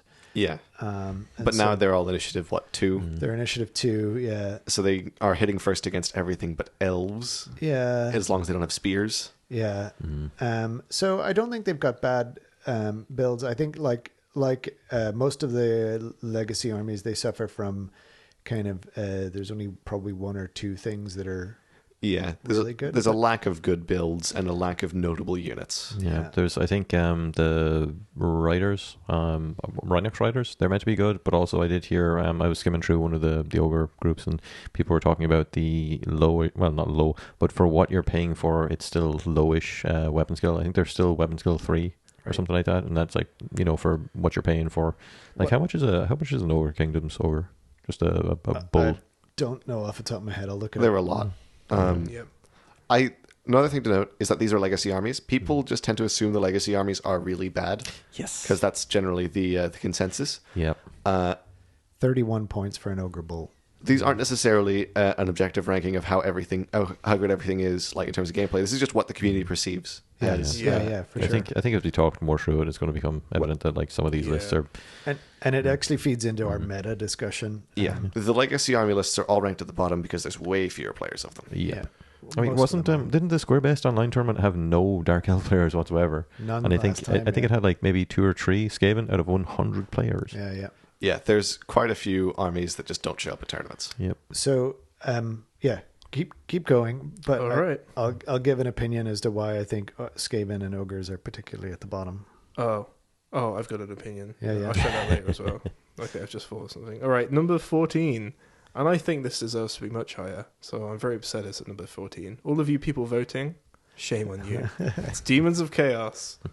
Yeah. This one surprised me. I think Demons of Chaos are a lot better than this. They're the only army in the game that can do an all flyers list, for one. Yeah. Furies are the best core choice in the game, They're think. so good. Unbelievable. Flying core that can get frenzy. Like, Yeah, I think demons have a lot going for them. How honestly, many points so are Furies? they're decently expensive. 14? 14. Yeah. For flying, For what you're getting, decently that's good. hard hitting core, Yeah. core is the big Yeah. thing. You're spending 500 points on this anyway. You Yeah. might as well make it flying. Like Harpies, I think are maybe 1 or 2, 3 points They're more, 12 and I points would base. if I could 12 get them points. as okay, that's like maybe 1 point more than Harpies. I would take Harpies as core 100%. I just fill the whole core full of Harpies. Flying expensive-ish, but chafe, 2 attacks per, and all that. I think Furies. I was comparing them a while ago, and they get like higher weapon skill, I believe. They're unbreakable for one thing because they're demons. Yeah. Yep, they have the ward save. They've got fly. Fuck, they have a fly ward 8, save. Furious charge. What's the and then minimum if- unit size actually? Is it 5? 5, yeah. So the skirmishers, if you take Mark of Corn on them for 2 points, then they get 2 attacks at strength 5 on the charge because they're strength 4 base. Yeah. We're just going to start gushing about these guys because there is, I think I think that the Furies. demons are definitely stronger than. They're where definitely they were stronger positioned. than number 3, like 14, lowest. Number Yeah. 14, yeah. Like, come on. And Furies in any of the armies, I think, as All well. right. I think a Ben- big reason is though that we don't have many demons players here at all. Yep. Ben. Yet I'm working on it. Yeah, There's, and Nigel plays. a lot of That's a lot of our sort of remote users come from the blog articles. So we get some dwarfs, we get some empire, and we get a lot of wood elves. We do skew toward wood elf players. We'll write some more blog articles for other factions. I really eventually. need to get Come on on, that. you guys. Anyway, what's number 13? Lucky number 13 is dwarfs, chaos dwarfs from they live in like volcanoes. Yeah. From the bowels of a volcano. Chaos Indeed. dwarfs. Am I looking at a different poll than you? Yeah. Oh wait, no. Okay, no, wait. Ignore me. 13 is Lizardman. Lizard Yeah. Man.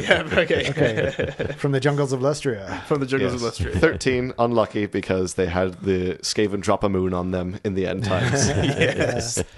I do think that you're right. Demons are definitely better than lizard men. Oh, Lizard men really struggle. Have the worst level 4 in the game who should be the best. Possibly the worst wizard in the game. Yeah. And there's so many restrictions on their army. They're take Warriors of Chaos, make them bad, and now you have Lizardmen.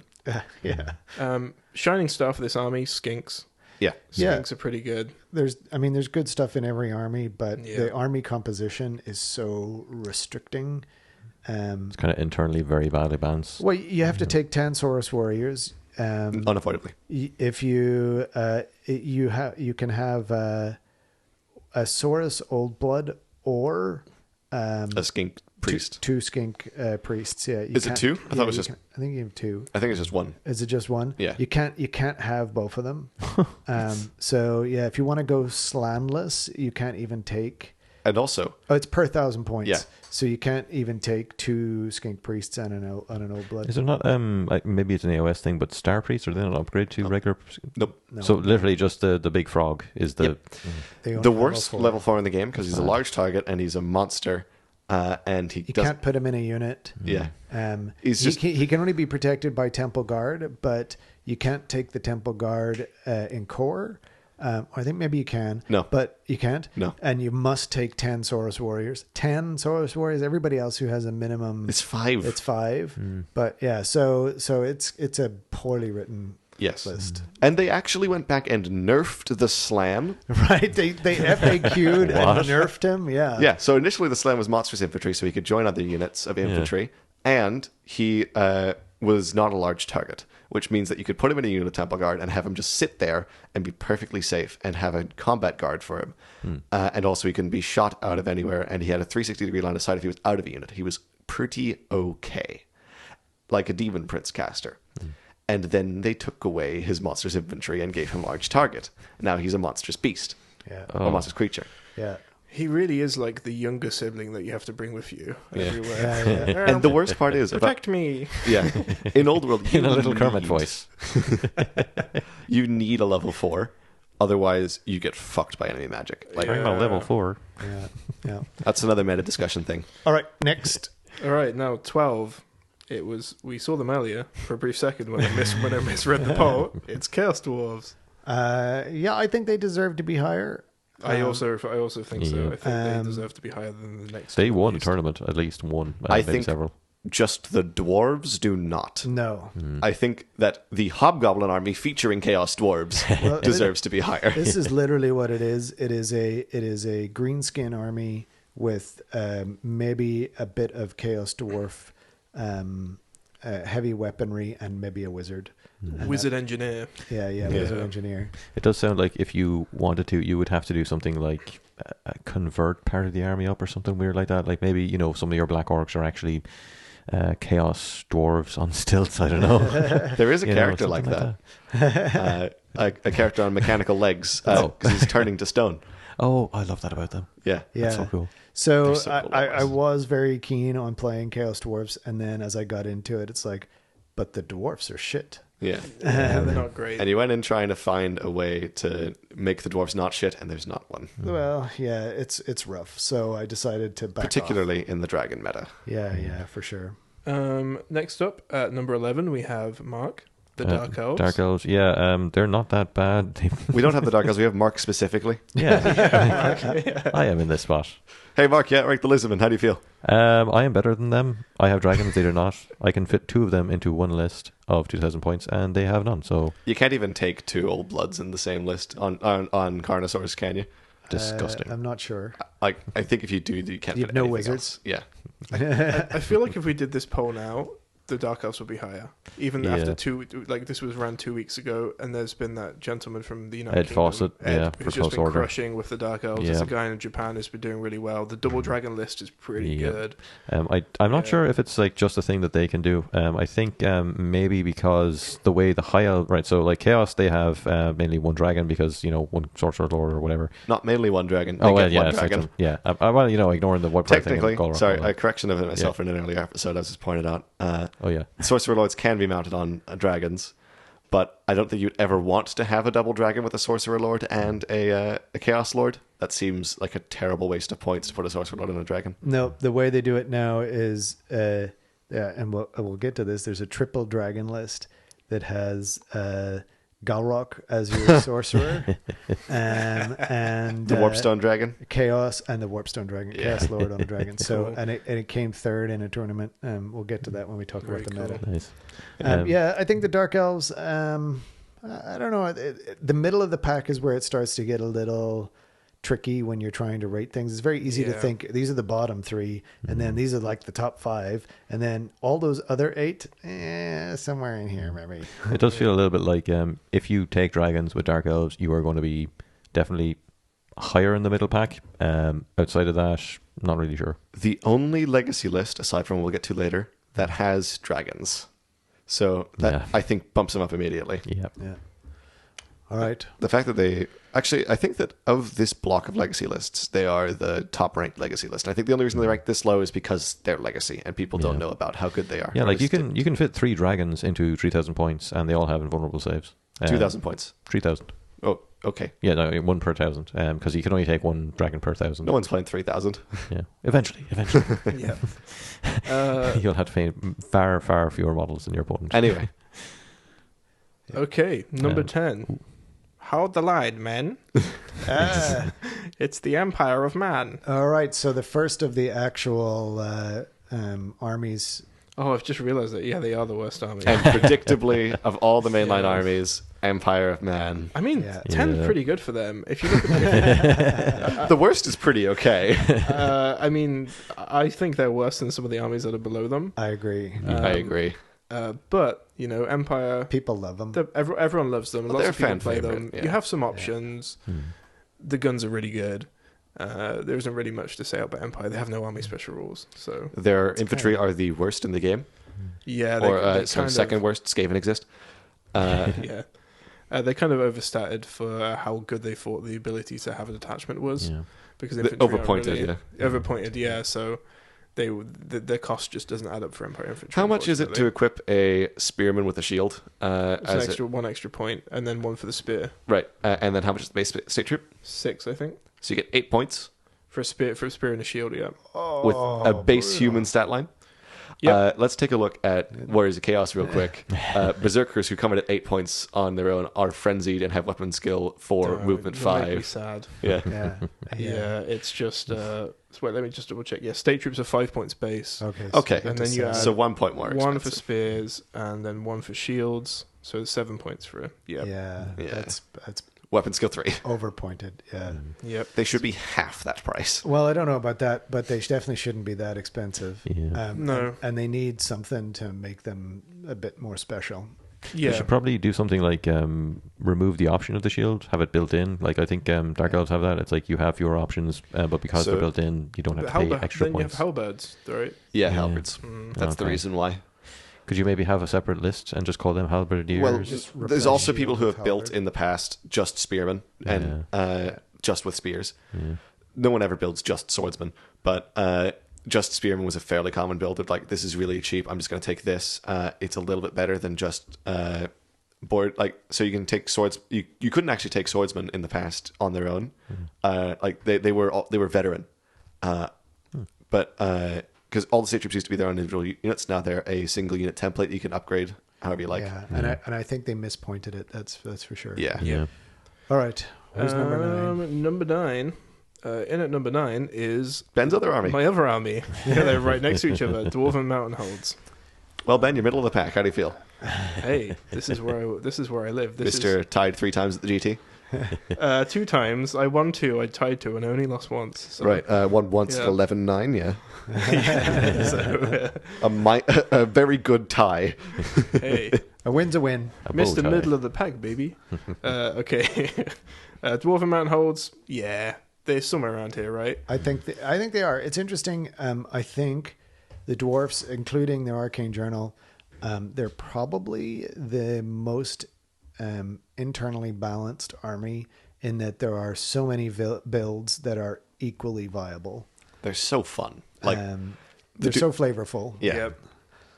I really like Doom Seekers. We'll get to this later. Yeah. But I think Doom Seekers would have pushed this up in my ranking. A little higher than this. I mean, they're not incredible. But I think they're pretty incredible. They're very honestly. fun. They sound very fun. You've just got a lot of options. You've got the anvil. You've got, and I can't emphasize how good it is to be able to build your own characters with runes. Oh yeah. Like the John Wick Thane is like everyone's taking that now. Yeah. What is the John Wick Thane, Ben? It's the rune of bursting flame, it's the rune of accuracy, and it's the rune of the multi shots. the rune of pew pew pew? The rune of AK-47 combo? Yeah. Yeah, so you just have a Thane that has a super gun. Everyone's taking it right now, and they're putting it in a block of iron breakers. I can't believe dwarves invented self-loading firearms. Iron Drake, sorry. Yeah. So yeah, dwarves they are great. Well done, Games Workshop. All right. Yeah, they're great internally. Compared to everything else, they're not, apparently. Well, Next up, and I disagree with this one too. I want to hear what your thoughts is are this on number this. 8? Number 8 is Beastmen Brayheads. Interesting. So, the third worst normal army. I think Beastmen have been performing pretty well at events. I definitely rank Beastmen above at least orcs and goblins. Yeah, that's what I was going to say. I don't know about that. So I think, like, we're getting to the top here, the middle of the top. Right, this is the This is the bottom cream. of the top half, right? Yeah. This is the worst part of the cream. Yeah. The sour cream. Yeah. Beastmen have some really good highlights, like really, really high highlights, higher than a lot of other armies. Like Viletide with the Hagtree Fetish is the strongest offensive spell in the game, pretty much. But it's also in every army, Yeah. right? You don't see it built without it. Then again, you don't see an army built without a level 4 normally. Yep. So this is not as egregious as the legacy armies. Sure. Brilliant cheap chariots. Yep. Extremely cheap dragon ogres that you can take 6 of in single units, so you can mess with everything if you want, or you can take it blocks of 2. Like, they're hard to like. They've got a lot of really good utility units around them. I think that they're like the core of the army is not the greatest. Gores are pretty good. They're so cheap. They are. For the special rules they get, yeah. Hang on, aren't they as expensive as state troops? I think they're cheaper. I don't know. Well, let's quickly check. Yeah. This is worth checking. But I think that they suffer a bit in the staying power. Like Beastmen, Gores are 7 points. which is like the same cost as a spearman with shield. Yep. You can give them either an additional hand weapon or a shield for free. So Right. So You choose one. and their weapon skill 4, Their weapon skill 4, weapon tough skill 4. 4, tough move 4. 5. And Wait, they've they're got- tough 4? Yeah, and they've got the Bestial Charge, Blood Rage, Mark of Chaos and Divided Move through cover, Primal Fury, Skirmishers, Subtract all 2 these- points from all state troops, and then please. what's their movement? Move 5. Move 5. Yeah, Beastmen are move 5. God. I think And they're strength 4 if they charge 3 inches or more. nice. I don't think that Beastmen have some enormous... Like, I think the thing that's holding them back is they don't have the enormous dragon, right? Right. The monsters aren't great, are they? No, the monsters are pretty bad. Did Right. And so sorry, go ahead. between the Cygor and whatever the Gorgon, I think one of them was meant to be good, right? And one of them was meant to be just awful. The Cygor's terrible. Cygor is terrible. Cygor's always been terrible. And the Gorgon is pretty good. The Gorgon is pretty good because he's got 4 Monster Slayer killing blow attacks. Yeah, that was And really then he kind can of like eat a someone alive to little heal. bit like a Necrosphinx then, with the whole kind of chopping your head off thing. Yeah, but he gets 4 of them. Yeah. They have the gigantic spawn of chaos. Yep. They do. Yeah, They do now, yeah. That's really good. Yeah. I think Beastmen deserve to be higher than Orcs and Goblins, which are spoilers coming up soon. They're coming up next. It's But fine. You can yeah, say yeah. it. Yeah. But other than that, I think that this is about the right ranking for them. Yeah. I think so. So go ahead and give us number 7. Number 7, from the Badlands. from the various places they live. Some of them are in caves, some of them are in the Badlands, some of them are in the swamps, some are in the deserts. It's mostly the Badlands. It's Orcs and Goblin tribes. Yeah. So I think, first off, these are just super popular. So that's part of the reason I think that they're probably higher. Everybody loves the Orcs. Indeed. Yep. And I think the Orcs and Beastmen were within 9 points of each other. they're very close. Yeah. Yeah. I think the Fanatics and the sheer number of different units and stuff that you can build. There's like I've yet to see 2 Orc and Goblin armies the same I know, on I the love battlefield. them. Yeah. That's probably the best part about the army is the amount of variance. Yeah. Like this and Dwarves are probably the most varied armies. I think so. This will have a lot more variance in what you do in your gameplay other than sit back in a corner and do nothing unless you're playing Slayers, Ben. Which is crazy because dwarves have no cavalry. Yeah. Yeah, so they've and Orcs and Goblins pretty much you can do whatever you want. The Nomadic War is a really good army list. It's a super good army list. They've got some great characters in that. Even the troll army is pretty good. It sure is funny. Yeah. Oh wow. I mean, some people have been doing well with it at tournaments. You can put your killy character on top of a wyvern. So instead of it just being a dragon delivery mechanism, you actually have a killy character on top of it for cheaper than what you get for a dragon. Yeah. So there's like some great value there. Yeah, the wyvern is the Griffin tier monster. The toughness 5. No, it's T6. Is it T6? Yeah, because the orcs are T5. And Right, yeah. It's plus 1 toughness. Does it skirmish? No. Okay. But it's only got 2 stomps. That's where it lets it down compared to the dragon. It does seem though that the rider in particular, the war boss, is really like a really good rider for He's like very you know, killy. Oh, yeah. gosh, So like yeah. I would not discount like his attacks. Like for an elf or something like that, it's like you can just load him up with the defensive items. Well, and the thing is, you can take exactly the same character and build in the Chaos Dwarf But army. now he's got fancy pants. Yes. Yeah. Yeah, the WoW magic is amazing as well. I Yeah, don't think WoW there was magic. anything we didn't like in it. It's pretty solid, yeah. Great magic items. Yeah. Oh, Troll troll trousers. trousers. Yeah. Yeah. So I Bananas. think they nailed orcs and goblins and dwarfs. Yeah. Yeah, and that's when we were ranking the Arcane Journals last Yeah. time. We sort of put them at the top. Yeah. I think so. I think that the Orcs and Goblins Arcane Journal, I've read a bit more of it now. I don't know that it's the best of the Arcane Journals. I think Dwarves is definitely better. For sure. Like Dwarves is the best one, easily. But It's made with love. Yeah. yeah, the Orcs one is fun. I think. As it should be. I Yeah. like it. Next up, we have Number 6 from is this. Yeah, number 1, 2, 3, 4, 6. Yep. From their snooty towers Ah, and their on their island In their home. big donut. direct from the upper class. It is the high elf The upper Yeah. crust. realms. Yeah, so I think the high elves I would have ranked these higher. I don't know, like they're I'm mostly just salty. yeah, that's fair. They're kind of they're dragons and sisters of Avalorn and some skycutters, and that's Magic, kind of the seed of rebirth. and the Seed of That Rebirth. genuinely yeah, is yeah, just yeah. such a busted. The Seed of Rebirth is, I think, like the strongest magic item in the game.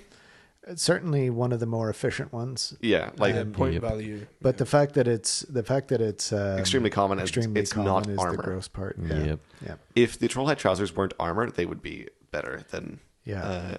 they are. Lots of fun options for high elves, right? There are a lot of fun options.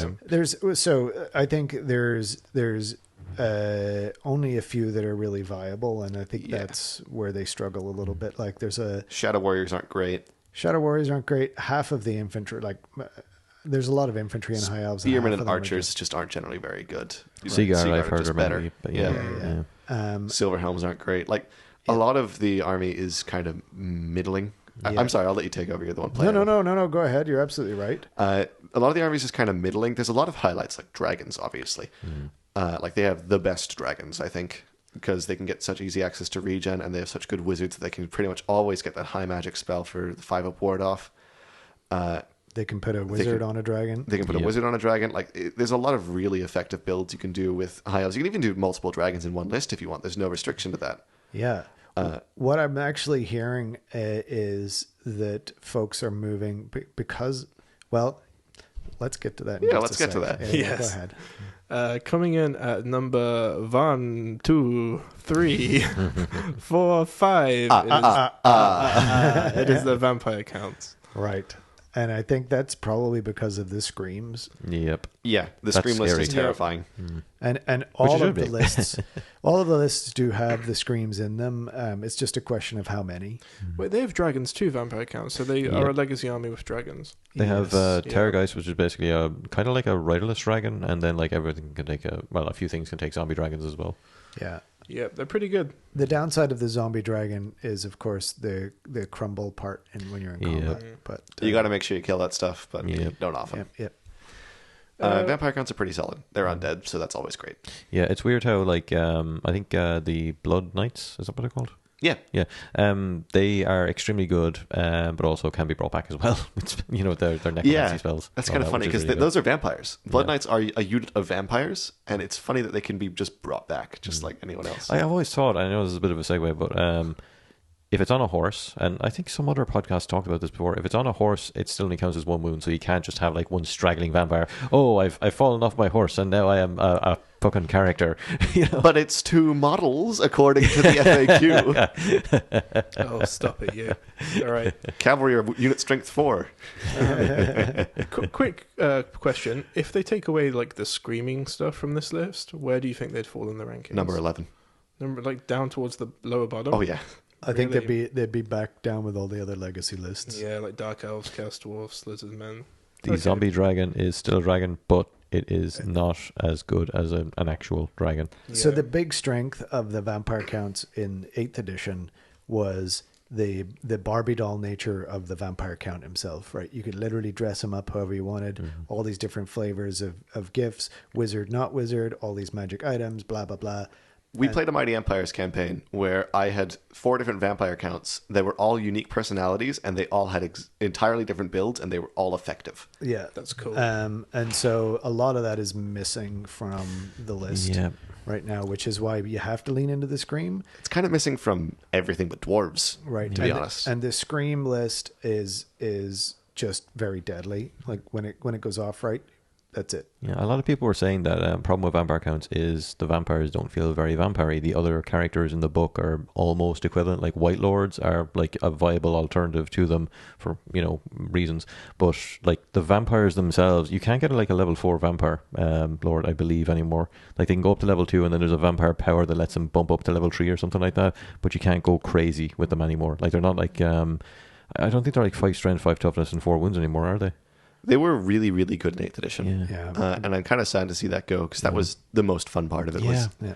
absolutely. Like, I spent like a day just coming up with fun vampire builds. Here is Neo. Here is Neo in Warhammer, and he's Yeah. going to kick the head off. There was you. one ridiculously fun one, which was that you could swap all of your attacks for one singular attack with Heroic Killing Blow. So you could one-shot monsters, stick this on a level, like on a little hero level vampire, and challenge him into the opponent's dragon, and hope he gets to the hit. Yeah. Hope you roll a 6. I mean, it's a terrible, terrible decision. But fun. It's really fun. Yeah. Number 4, Warriors of Chaos.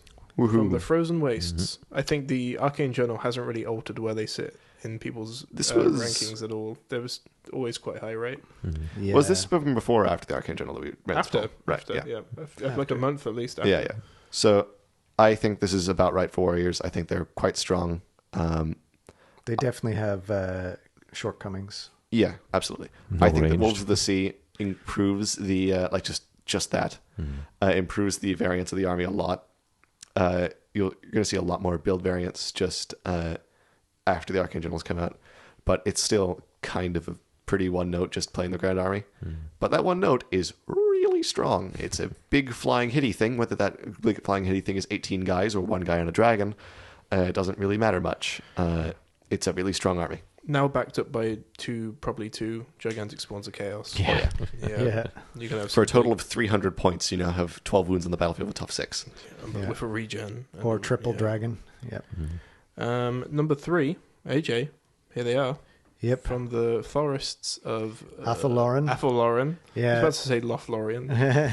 It's the Wood Elves. Yeah. I think they're probably a little high. I probably would have put Warriors ahead of them. I think this is a bias from all the I Wood think Elf it's- article readers. Exactly. I think that is just a little bit of bias.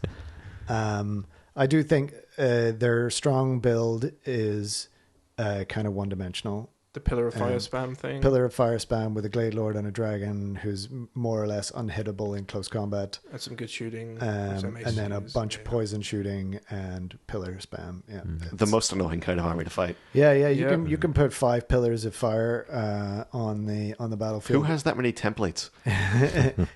Even with the rule of 3, right? You know, so You start using biscuits. jammy dodger for you, jammy dodger for you. At least you don't have to lay them on like halfway on units or anything. Yeah. yeah, you just take a bite out of it around the corner. Okay. All right. Just is the hole in the middle of the jammy dodger the central hole. Number 2, this should come as no surprise, is the Tomb Kings of Khemri. Yeah. Yep. An interesting thing is they are quite far behind the number 1 army. They're quite a decent chunk behind the number 1 army. From 2 all the way to the bottom, it's pretty even, the spread between the 1 and the one below It's a it. fairly nice staircase. Yeah. And but yeah, Tomb Kings are great. Mortuary Cult is great. They have some great units. Yeah. The stuff coming back to life is super fucking There's a annoying. lot of disgusting stuff you can do with The Tomb casket, Kings. yeah, the casket, the magical items. Screaming Skull Catapult. Yeah. I think, the what's the Royal Host, is it? The Hecarim Roller Host. Kind of lets them down a little bit. Oh, it's But there's plenty of interesting builds aside from that. If you could take a level 4 in that army list, it would actually be really good.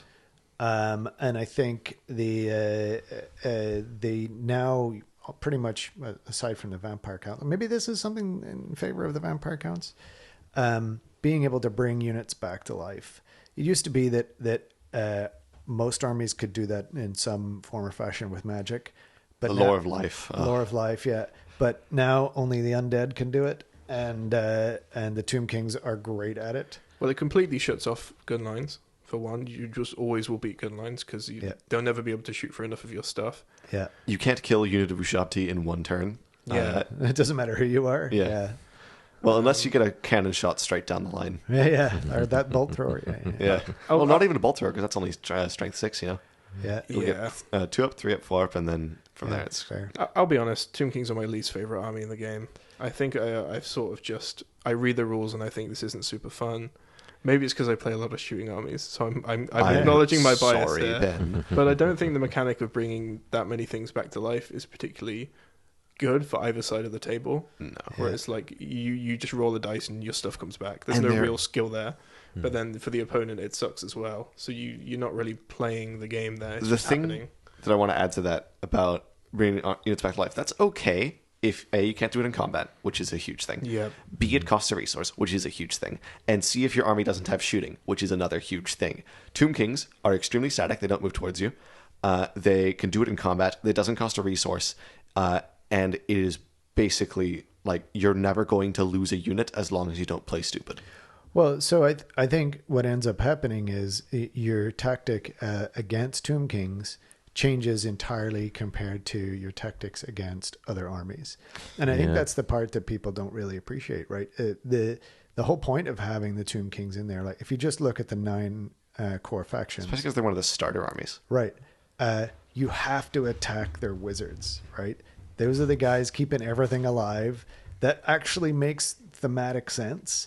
Just not a lot of fun. Well, the difficulty is that it can be quite easy for people to protect their wizards, right? Yeah. Especially so- in this edition where you can just stick them out the side of a unit and now they're invulnerable. Well, Pillar of Fire makes that a little less. Oh no, true. they take 1 wound. No, well, they don't. They take D3 plus 1. 3 Or D3 Okay. plus 3, yeah. at AP2, right? It's not nothing. It's not nothing. And it's flaming, so I don't know if that affects the Hierophant or not. But, No. If the whole army was flammable, way better army list. Yeah. So look, I think I tend to agree. I think they suffer from a little bit what the dwarfs used to suffer from, which is the best tactic is to just stay put and do nothing. Not fun for and that's- either party. Yeah. Yeah, and some people like it, right? But it's not, to me, not engaging. So Lots I of mean, neither wizards as side. well. Yeah, I Really believe good some spells. of their horsemen aren't meant to be good either, so like it's not really encouraged for you to do. Oh yeah, like build. they don't have knights. They have light cav with Yeah. cavalry spears as core. I mean, arguably they have necroserpents, right? Yeah. The They have those. They're too Necro slow, Knights. Yeah. and they they're- don't hit hard enough for their points. Their chariots are fairly also very brittle as fragile. well, aren't they? Most things in the army are fragile outside of bringing them back and regen saves, which is fine for the monsters who only have 6 wounds. And if you hit them with 2 cannonball shots, then they're gone. Whereas if with Ushabti, where you have 15 wounds to chew through, you're not going to chew through that with shooting.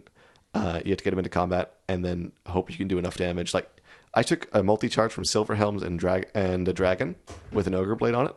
And the unit still lived and came back at full strength the next turn. Oh, Yeah. It's pretty ridiculous. Yeah. I think undead are hard to do right. I don't think these are them done Yep. right. I think this was a deliberate thing, a business tactic to try and get people to play an army that was never historically popular. Because, oh, look, army's back. It's really strong. You should play it because it's a starter army. Yeah, I think you're probably. And I probably think at this least right. also applies to the number 1 army. Number 1 army, Yep. no surprise. By a long shot. Actually, this game was quite a surprise to me when I first learned about it. Yeah, I'm not shocked. Number one army, it's Skaven. Yeah, but they've emerged from the sewers. No, it's as in one of the greatest comeback stories of all time. It's the Kingdom of Bretonia. Yeah, so it used to be that the Bretonians and the Tomb Kings were the bottom two ranked. Now they're at the top. I think Bretonia, like the character builds are the jack of all, right? They've got tools to deal with everything. There's like 3 ways to deal with flying things. In particular, they're really good at killing dragons. Yep. Which is part of why so many of the dragon lists have dropped down a lot lower than I expected to see them a couple months ago. Well, they're good at killing everything. They're good at killing it. They are. And the skirmish rules really work in their favor because they've got pegs. Sorry for breathing so hard on the mic, but like flying skirmish cavalry are pain. Right. The pegs themselves are fine. It's the characters that come with them that are the difficult part to deal with. They're so much more durable than any other flying skirmish character. So here's the thing. Okay, so yes, they're at the top of the list. They're kind of the standard guy is got the virtue of knightly temper. He's got the frontier axe, or whatever. So I think An axe on a knight, that seems wrong. and there's they've got the falcon horn in there to shut down other people's flyers. Lady Elise Duchard. Well, she's a flavor choice. The key things that people are doing is they're able to have multiple fighty characters who are capable of dealing with whatever you have brought. If you've brought your big dragon, they'll go in, they'll challenge you down, they will killing blow your dragon, and then move on, right? I think the Outcast list has been pretty popular. Yeah, those are the best cannons in the game. They've got the They're really just randomly with Bretonians. really good cannons, and they can take dark magic and demonology. Well, they're not Bretonian cannons, are they? I think are they Talayan again? Oh, they're bombards, so that's French. So it sounds like they would be Bretonian, right? Well, but they're Outcast. Yeah, so I believe that it was that they were either Talayan or a Stallion, and they were like some big. They're foreign guns, essentially. Was their name. Oh, okay. Yeah, and that's why the border princes, etc., still exist. And they yeah, got big-ass guns. so the Peg Knights have got a Vanguard banner, and you put the character in the Peg Knights so that they get that 12-inch or whatever it is, 10-inch Vanguard. They get a 10-inch Vanguard, and then they get a turn 1 charge. So now they're usually going second because they're praying, but they're still getting a turn 1 charge to pretty much anywhere they want to go on the board, and just blitzing through a unit or a model or whatever. following through into something else. Yeah. Mm-hmm. So look, I think it's good, and I'll tell you why. I think that it has literally started to shift the meta. The Bretts have forced people to consider, well, should I bring a dragon? When there's such a large number of Bretonian players out there who can all swing in and kill me. Because everyone has the model. But I mean, who's not bringing dragons? So it's actually the high elf players have started to move toward putting their characters on chariots. Oh, the Sky Killers. Interesting. Because you can't. People keep blowing them. Right, you can't killing blow a chariot, and so because you say, oh, it's only a 1 in 6 chance, right, of being able to roll that 6, but assuming you've got 3 or 4 attacks that hit. That's you're getting into 50-50 territory there. And that's scary. And you fail your ward save on that, and that's 500 points down the hole. You lose. Yeah. So I think that part of it is good. And then what I think we'll start to see is, because these Peg Knights they're monstrous cav, they can in turn be killing blowed themselves, right? So we'll start to see more stuff where people are bringing anti-Bretonian tech. Can killing blow affect monsters cav? Is it only Monster Slayer that affects them? Killing blow affects cavalry and infantry. Mm-hmm. It's not bad then. Only close combat. I think it is. Yeah. I think that while it is good that dragons are moving away from meta, I think it is bad that it's only exactly one army that can deal with them. Well, yeah. To be fair, I'm not saying they are moving away. I'm saying that it is Beginning to. And I think it like we saw at the London GT, right? The top 4 lists were all And number 6 as well. or something like that. Number Yeah. 7, were all Bretonnian lists. Now, part of the reason for that, I think, was because they had very favorable rules for the Green Knight to come out of Hills. He could come out of hills. Well, he could come out of any vortex that was dangerous terrain. Oh, Jesus Christ. Sorry? Yeah, I didn't hear about that one now. Yeah, That seems like cheating. yeah. Well, because his rules say he can emerge from difficult terrain. No, doesn't it say they can emerge from natural? Natural terrain? terrain, Yeah, that was yes. it. But It's magical. It's in the name. It's not natural. well, yes. Fuck you. Yeah, I thought that was a bit ridiculous. He's like coming out of a hill like Bilbo Baggins or, Yeah, or the Teletubbies. Or, It's not a building, so it's natural. Yeah. So Fuck off. yeah. Okay, so even aside from those rules, I think that was the reason why they did particularly so well. I do like the Green Knight.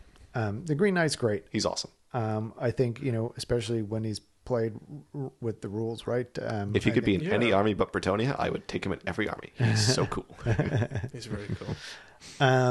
So yeah, thanks for putting that poll together, man. Sure. And for anyone who's interested, thanks to everyone who responded to it first. I put it in our Discord server, Rank Yep. and Flank Discord. Google Rank and Flank. Find the Discord link. Yeah.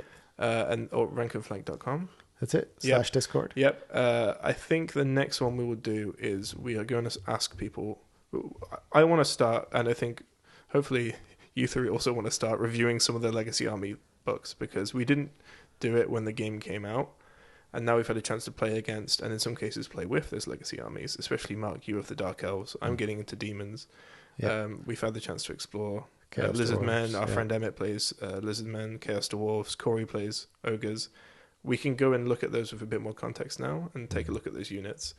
So it's way more interesting than if we would have just reviewed it when the game came out. And don't forget Yeah. Skaven.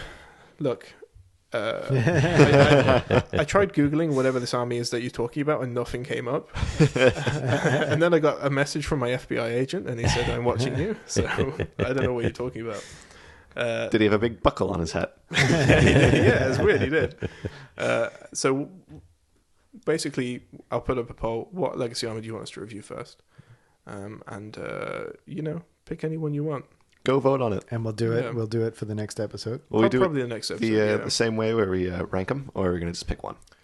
I think the ranking. makes a lot ranking's of cool sense. actually. Yeah. Yeah, instead of a straw poll. Yeah. All right. Yeah. So That'll be fun.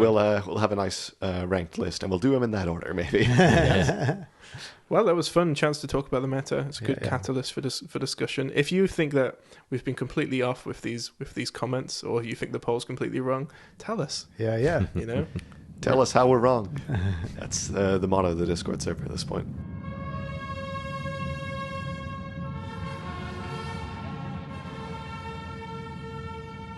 The tournament zone. Rolling on into Tournament Zone, there are a few upcoming events that we wanted to discuss. We also played some games with new armies for most of us. Getting ready for tournaments. Yeah. Yep. Well, not necessarily entirely new armies, but new things in our armies, if not new armies. Which should we cover first? How about I cover the events first? Sounds good to me. And let everybody know what's happening. So this is obviously for the Ireland scene here. The Pale Wargamers are running Old World Palooza, which is a casual 1,500 point event on November 3rd in Dublin at Underworld Games. There's 3 games and it's 1,500 points. There's no prizes, just organized play. So it's especially good for folks who want to try a new army or haven't played the game much. Get out there, meet some other nerds, and It's and really have a good cool they're time. doing that. Yeah, Shout I out think it's great. to James and Paddy and Dan. Yep, Patty and Dan, yep, for organizing all that stuff. Then on November 17th, at Exploding Dice Gaming Club in Bangor, there's another 2,000 point event. That's another 3-game, 1-day event up there. They are doing 2 hours 45 for each round, which I think is good. You need a bit of extra time still for this game. It's just a slower game than 8th was. I think it's a little bit slower, yeah, for sure. Armor Bane and The movement and the combat resolution and Yeah, there's a lot, and skirmishers. I don't know that skirmish is too slow, but yeah. Yeah. And then the final event is on November 30th and December 1st. It is Ireland's second GT, Bloodbath in the Border Princes, I want to say it's called. And that's James McDonnell is running that up in Underworld Game again in Dublin. And I don't think the tickets are on sale for that yet, but the tournament pack is up. Yep. And if you're on our Discord, there's a link to it in the Tournament Zone channel. Yep, I'm hoping to be there. If work doesn't get in the way, it might do. Yep. Yeah, I will try to be there. So, I'm hoping we'll all be there if we can make it. Yep. So yep, the Absolutely. war wagon will travel yeah, out that's to it. Dublin. That's Yeah. it. We should slap a sticker on the back of the car. Yeah. Yeah. The war wagon. You can Well- get some pikes and stuff and all those weird weapons they use. Yeah, I know. I was just thinking. Yeah, I want the stick that looks like a fork. Weird sort of- We'll go in full cosplay. This is not a legally binding statement. Yeah. Yeah. So, speaking of these various tournaments, let's talk about our kind of our new army. Yeah, so I've been trying out the Wolves of the Sea. That's such a bad waterfowl. Let's try again. Oh, that's much better. There we go. They're going to trigger the dog now. Oh no. So, Wolves of the Sea, very fun on first inspection. My army list that I built for our game at Farmhammer was essentially just all the units that I thought looked fun from the Arcane Journal review. I took Frydal, I took Skin Wolves, I took Berserkers. I didn't have a chance to take any Huskarls because I didn't have the models for them. I took Gigantic Spawn and a Demon Prince as the big wizard / monster, because you can only take one in the Wolves of the Sea. First impressions of the army are, it's very fun. It is an entirely different experience playing Wolves of the Sea compared to base Chaos Warriors. You have nothing but skirmishers, at least in this list. They can all ambush. They all hit less hard than Chaos Warrior units did, but if you multi-charge, you can get some pretty decent damage off, assuming you're not fighting dwarves. I was fighting dwarves. But still, it was a pretty close game. Ben and I played against each other. Yes. I really liked the army. There's a lot of movement shenanigans you can do, especially with Skin Wolves. Being able to march 14 inches in any direction you like and move through, like 2-inch gaps in enemy lines and get behind them for flank charges or like forced flank and rear charges is so strong. And being able to pick your engagements with them as well, because they're not frenzied by default. Skin Wolves, they can just gain frenzy the same way the Minotaurs can, which means you have a lot of control over them in the early stages of the game. So you'll be able to do a lot of crazy stuff with them. I think Skin Wolves for me were the highlight of the army. They get a ridiculous number of attacks. They're really fast, very They're maneuverable. fun. They're really fun. You can change how you use them. It's really great. Are they only in the Wolves of the Sea list? Beastmen. No, well, we suspect they're going to be in Beastmen, yeah, but they're not actually in them yet, are they? Yeah. I think But they are only in the you can't Wolves of take the it Sea. in Grand Army. I don't remember. Okay, no worries. I really like the Wolves of the Sea. Yeah. They're really fun. I also really like the Berserkers. For 10 points, you get guys with flails and ambushers, or flails and throwing weapons, Yeah. which are frenzied with weapon skill 4, 1 attack, but they're movement 5, and they're frenzied, they get 2 attacks each, and they're skirmishers, and they're core. Like, such a strong core unit compared to most of the core options, like, for example, Chaos Knights. They're just, like, there's a lot you can do with this army, and I really look forward to bringing it to more games in the future. For the price, you can get a lot of good stuff. You can really make some fun chaos soup, right? The whole army's really cheap. Yeah. And I think, I don't remember if you were super hard on ambushes at the end of our game. No. Yeah. I mean, we'll see once we play with it more. There's probably some really cool uses for ambushes in certain games. I think in the game that we had, it was like we didn't play out the last turns because it was late, yeah. it was late, and And the my game stuff was was drawn just going out, to run away. Yeah, As dwarves. yeah, which is funny. Yeah. I mean, it's classic you know. Yeah, no matter what army I'm playing, I will be running away. Yeah. But I had Friedel, so I was ambushing on a 3+. And I had 2 units of ambushers. One came in on turn 3, I think, and one didn't come in at all. I think she came on turn 2. I think she came in on turn 2. Yeah. And then one didn't come in at all. And And was a just, 3 up yeah, for what was that, like 4 turns? Or 3 for turns. Okay, we so ended up playing yeah, up until turn 4. until 4. Okay. And rolled a 1, a 2, and a 2. So, Yep. and I feel like that's going to happen more if I put more stuff into ambushers. And if I put a really big unit to ambushers, then that's just going to be like, okay, yeah, that's definitely not going to come in one game. Just use cheap stuff as ambushes because its positioning makes it valuable. Yeah. So you're hedging your bets. I'll definitely end up. I won't spend the points on Friedel, I don't think. Friedel is underwhelming in combat, both in durability and in damage. Kind of expensive. For she- infantry. She's yeah. just kind of like the big benefit of her is the +1 to ambush, and I don't think that's worth it. Yeah, these name characters, the infantry ones kind of fall flat, I think. I think most of them kind of fall Fulgrim flat. falls flat. Friedel falls flat. Yeah, infantry, putting loads of points into infantry usually isn't Speaking of that infantry named characters, Ben, do you want to do yours? Oh yeah, my list. So I was bringing the royal clans, but I wasn't just bringing any royal clans army. I was bringing a Slayer army.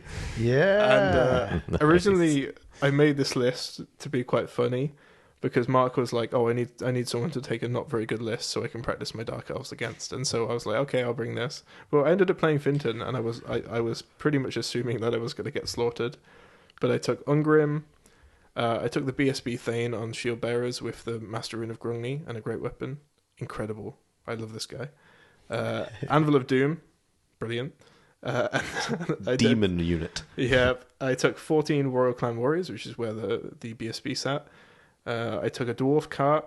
I took 23 Slayers in a block. With Ungrim. With Ungrim, they had 23 additional hand weapons. So they all had 2 hand weapons. This wasn't because it's the best thing to do. It's just because they didn't want to think about. So it was after work on a Friday, and I was just like, yeah, just give them. They couldn't all have 2 axes. The way you said that, I thought you meant that they had 23 additional hand weapons each, juggling 24 axes between each man. It's just like, juggling "Our axes shall angrily." block out the sun. I'm going to fuck you up, lads. I took 12 Rangers because Rangers are really good in rare. And then I took a Grudge Thrower with the Rune of Forging. Grudge Thrower is pretty good. And then I took 2 Doomseekers. Yeah. And the builds I used for Doomseekers were kind of silly. The first one, which You can't not make a silly Doomseeker build. Yeah. The first one, which I think was 180 points, was a Doomseeker with 3 Runes of Fury. So that's 3 extra attacks on top of his already 2d3 attacks. So he's doing 2d3 plus 3 attacks. And then I put a Rune of Wrath on him. So it's another extra attack. So it's doing 2d3 plus 4 attacks. And then I gave him the Rune of Endless Battle, which is whenever you do a wound, you get to attack again. So my reasoning was, that rune isn't very good, but if you combine it with 4 extra attacks, you're more likely to get value out of it. So it's like... He's doing an average of 8 attacks, and then... what weapon skill is he? He's weapon skill 5. Okay, so you're going to hit probably about, let's say, half of them. Yeah, and then if you charge, because it's a Royal Clans, it's Actually, you're probably going to 6. hit 2/3 Yeah. them. 'Cause So you're going to get probably at least an extra couple of attacks out of it. Yeah, Yeah. so it sort of tracks with the value of the Rune of Fury, especially if you get the charge off. Yeah. And then he's got impact hits D3 plus 1 as well, also at strength 6. So you're getting roughly 8 attacks plus 3 impact hits at strength 6. What's the AP of this man again? He has Gromwell weapons, So so minus 0 because it's magic yeah, weapons. because it's magic weapon. Yeah, so he Which doesn't is dumb. But you can put some AP runes on it if you want. Well, yeah, but they don't get the attacks. Yeah, But and yeah. because it's the Royal Clans, you also get D3 to your charge.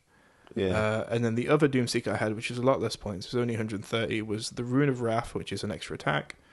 Rune of the Hateful. Do you remember what this one does?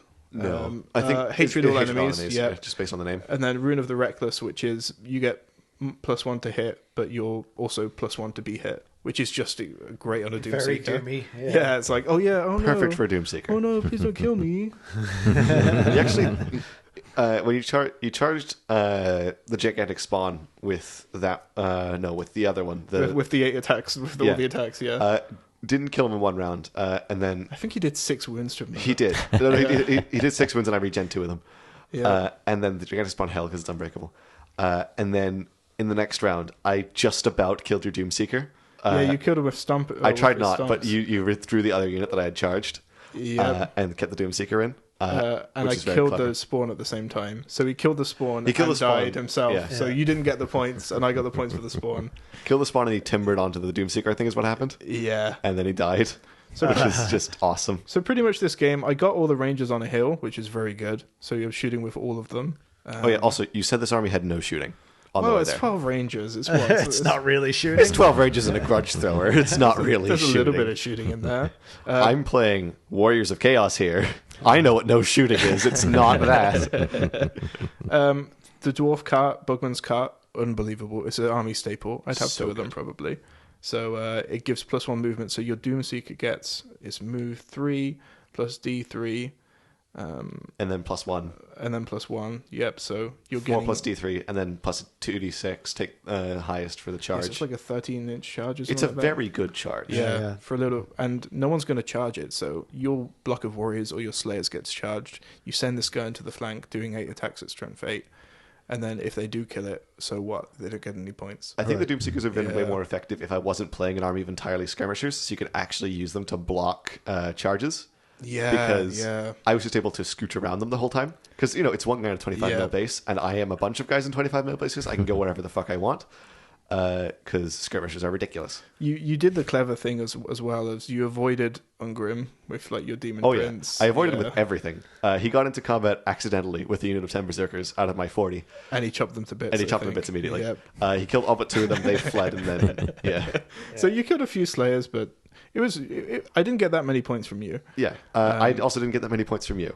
So standard it Ben was game. It was like a 200-point victory. But I really like this list. I think the Royal Clans having +1 to charge, you will actually get some charges off. The Bugman's cart makes it even better. Having +1 strength on the charge as well. Makes you want to charge. Yeah. So you'll have, if you have your great weapon warriors that you get in this, you're charging at strength 6 AP 3 Yeah, with normal warrior guys that are like 10 points a model. yeah. So it's really good. And then the anvil really paid off its points. Because if you cast with an 11 up on your armor rune, you get +1 armor and you're re-rolling failed armor saves. The anvil is the thing that made me think. I think that's the thing that destroyed my list. In this case, Yeah. the anvil is tough 5, which is really unusual for Tough War 7 Machine to be shot at. to be shot at. Yeah, but it's tough 5 in combat, which is really really tough. The highest strength I had in the army aside from the Demon Prince was 5. So I could only root it on 4s, and that dissuaded me from charging it the whole time. And I kind of regretted doing that because if I had charged it, he wouldn't have been able to cast his stupid +1 to armor saves and re-rolling all fails. And the extra move and the magic Yeah. missile that's really good. The magic missile never went off. Oh, it didn't go off. Yeah. Oh, yeah. And it's got 5 wounds. Yeah. And then it's pretty fighty back. You get Yeah. get 5 attacks back at weapon It's skill barely a 6. war machine. Nice. Yeah. So But so if I'm having listened to all of that and kind of half observed the game as well, it sounds like you both really like the new options for the builds. oh god, yeah, I loved it. I've never played a fighty army before. Dwarfs kind of are fighty, but usually Empire can't really be that fighty. But I really liked having the option of charging stuff Yeah, and expecting And to being able win. to hit. Yeah. yeah. And Doomseekers really fits into my playstyle of like they are just nimble little guys. They run around, they cause trouble. They move a lot. They're a bit like how archers are. They're the speed bump that hits back is the thing. They kind of feel like almost if you're playing like an RPG or something, that's what I would expect to happen. With a Doomseeker or indeed a Slayer. Just the fact that they are the ones who will go out and kill the big monster and all that, and they can very much in this case. It's almost like a whole self-contained story. The main characters of the battle. Exactly, Yeah, exactly. It goes after the big evil creature, dies in the process, but basically is the thing that practically brought it down. And just to finish, I think the best thing about Doomseekers is you have so many options with how you want to build them, and they're all pretty viable. It's a really good way to express how you want to play with that army, and that's dwarf characters in general. You can express how you want to play. Do you want the really tanky Thane on the shield bearers that never dies? Do you want the John Wick Thane with the gun? Do you want to combo that with something else? Do you want a Doomseeker that's gonna do 8 attacks per turn, or do you want a Doomseeker that's just got as many points as possible loaded onto him that you're gonna sacrifice and die, and then they're gonna get no points? Sounds like the dwarves finally have the variety that they badly needed. Yeah, and I haven't even tried the Expeditionary Force yet. And Exactly. I'm Royal Clans definitely going to try that too. Nice. Was way more fun to play against than most dwarves, which was nice. Yeah. Because you're not sitting back and shooting everything. I didn't have to come to you. I did. But I didn't have to. And you did charge me a few times, which was interesting. Yeah, it's so strange charging at dwarves. I really preferred playing against Royal Clans, and I really, really preferred playing as Wolves of the Sea. It's like playing Wood Elves without the shooting, to a degree.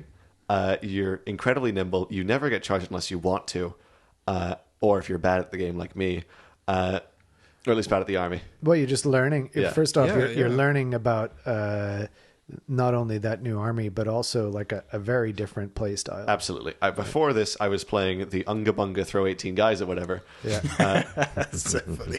and now I'm playing throw 60 guys, but throw them really slowly and evasively. Yeah. Yeah, and skirmisher rules, they're just kind of funky. I didn't even realize you could change the way you were walking halfway through your movement. Yeah, I ran around a building with 2 Yeah. remaining guys to get away from his Doomseeker. Yeah. If I was playing a skirmisher, I would just hug buildings the whole time and fuck with my opponent the whole game. Man, I love more time. You're playing more time. All right, that was a fun game. Yeah, but we'll let you two talk about How your did armies now. the elf off go? Ooh, so do you want to go first, or will I go? You through go mine? ahead because you've probably got a little bit less to Yeah. talk about. So I was testing out a few new things. I'd never used, say, a Cauldron of Blood before or Sisters of Slaughter. I wanted to try them both out. And I also wanted to try out, because someone had mentioned to me in a WhatsApp group that one of the best ways to run Warriors was 21. 7 wide, 3 deep. Most of the time I just run them either as a speed bump, 10 guys, 2 ranks, 5 per file. Is it 5? No, 5 per rank, 2 per file, or 25 guys in a big block or 20 guys in a big block to try to maximize on their martial prowess ability, which lets them do supporting attacks in any direction. And yeah, 7 wide, 3 deep is way better than anything else. I should have just been doing what Ben was doing this whole time with the state troops, nice and wide. It works out really well. I know they didn't really actually kill much or do much, but as long as they didn't die and actually had the chance of striking back. I know that the only time they actually did get a chance to strike back, I'd roll 20 dice or something like that, or 15 dice, and they all whiffed their attacks, but that was just luck of the draw. So I was testing out them. I was testing out Sister of Slaughter and the Cauldron alongside some witches, because the Cauldron buffs the witches. It really didn't do that much throughout the whole game. It gave them some buffs, and even with the buffs, they didn't do much. I mostly focused on giving them ward saves, 5 wards. Couldn't get them into position. Stuff was kind of like getting out of the way. Stuff was charging them, and then they weren't able to do their thing. With the Sisters of Slaughter, they were getting charged. Yeah, I think- and it was 2 big blocks of infantry. Yeah, very sort expensive of as well. side by side Yeah. to take advantage of those buffs, and that made Yeah. it a little Hard to maneuver. unmaneuverable. Yeah. There was that. And I think that the Sisters of Slaughter, one of their things, I think, with the original design of them, was that they weren't expecting cavalry to be this big of a deal in the meta. And if you just put them up against some other infantry units, they're initiative 6, they have elven reflexes. Even if you charge them, say, with if you charge them head on with an initiative Even 3 monster, even Empire or- Knights, yeah, right? Yeah. they can get a 3 up. They're still not going to be striking before them, and they can fight in 2 ranks, which sounds great, but then they'll get charged by something that's cavalry. The cavalry will get if it's an elfin cavalry, well then that's what happened. They'll just die. Even with the ward save, nothing's really going to save them. So Sisters of Slaughter, as I believe, who was it who said that they were crap? I agree, but was it Matt? Oh yeah, I think so. Yeah, so absolutely, Matt, 100%. 70 points for a 1-move model that has a 6-up armor save and toughness 3. It's just too much. They don't have anything that really is redeeming about them. Say hello to unfortunately. my little pillar. Yeah, Jesus.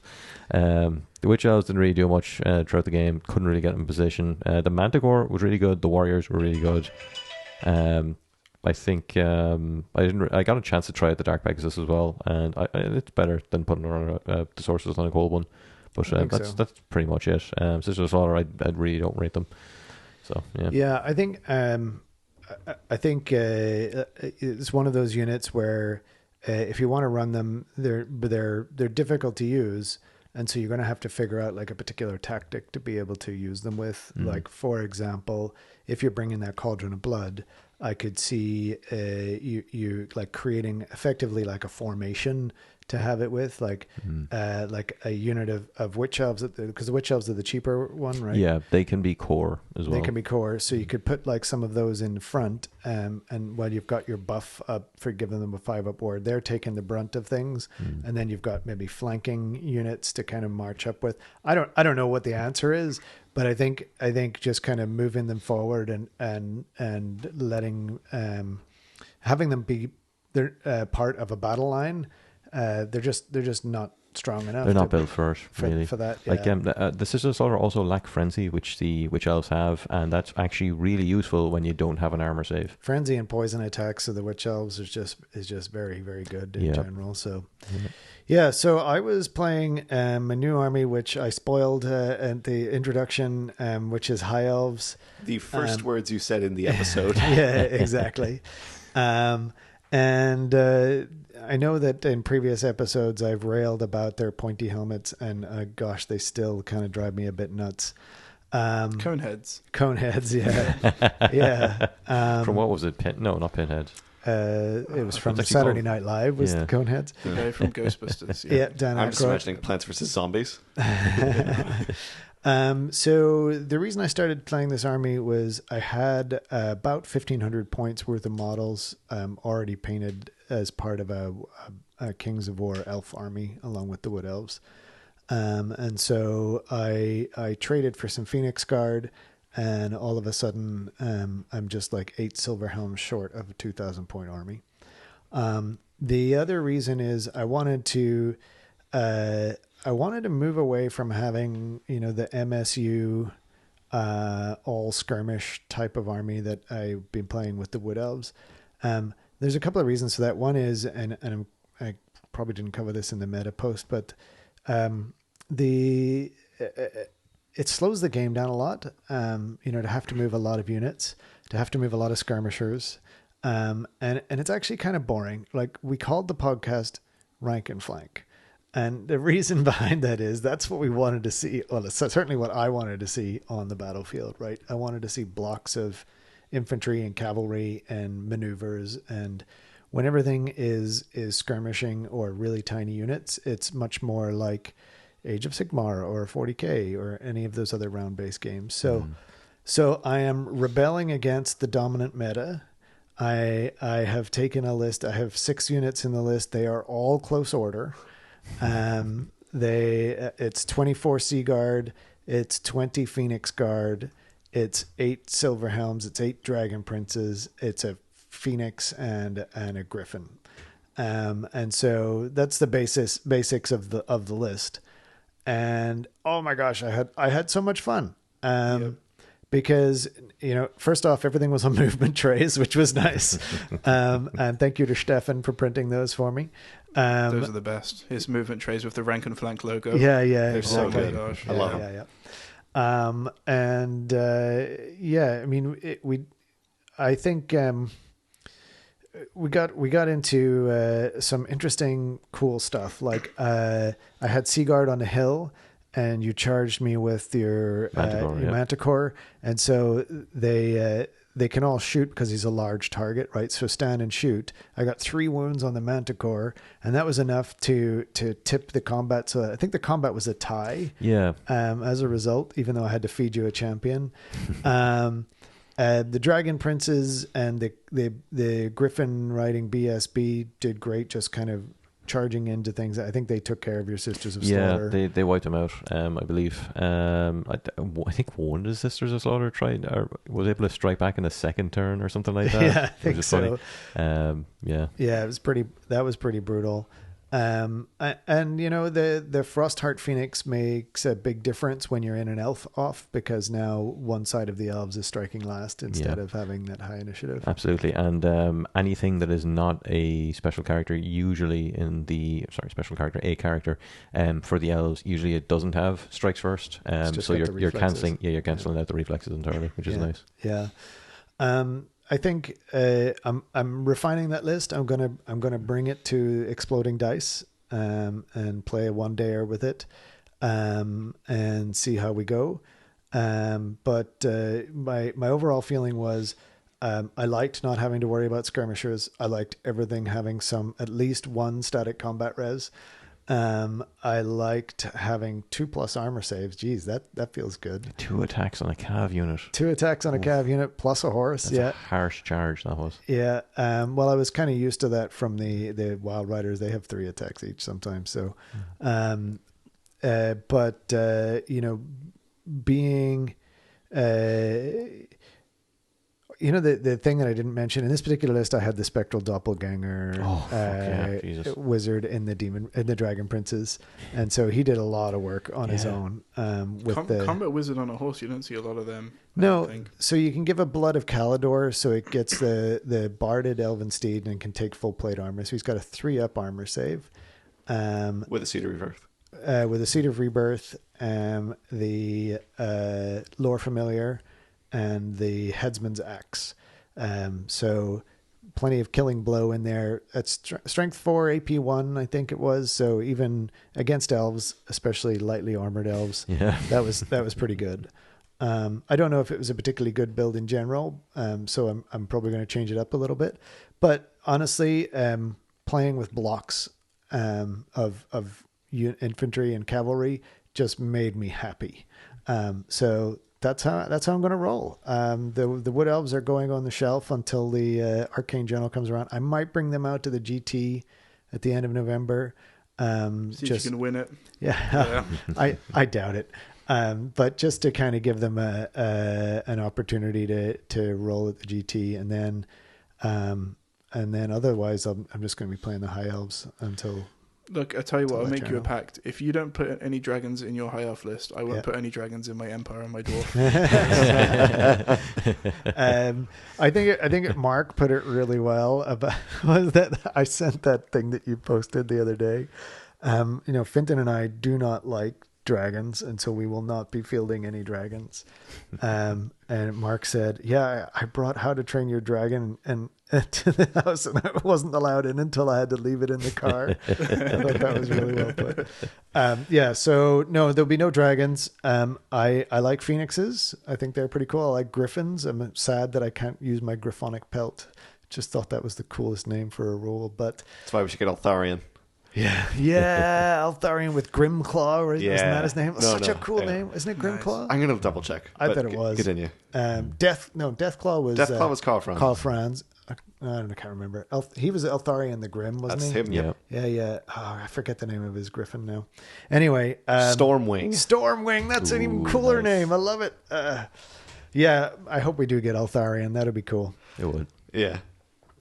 So yeah, if anybody happens to have any silver helms that they want to trade for, hit me up in the Discord because I don't have any. As long as they're not covered in like PVA. What was it? Super glue. Yeah. Okay, so It was- for reference, yeah. yes, one of our, I don't remember what his username it was, but it's one of our good friends in the Discord server bought some high elf. It's Aaron cavalry. from Up and Exploding Dice. Oh yeah, Yeah, yeah.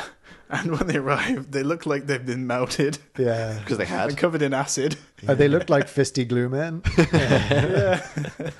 They look diseased and pockmarked everywhere. Yeah. In some places, it looked like you could get away with it with chainmail. But Maybe in a diorama with like a river troll. yeah. They took the But, mark Wrong on poses, though. Yeah, and then he sent them back, and the guy who he sent them back to on eBay wrote a really horrible message, being like, "This person doesn't know what they're talking about." about. Still gave him a positive review, though. That's a weird thing.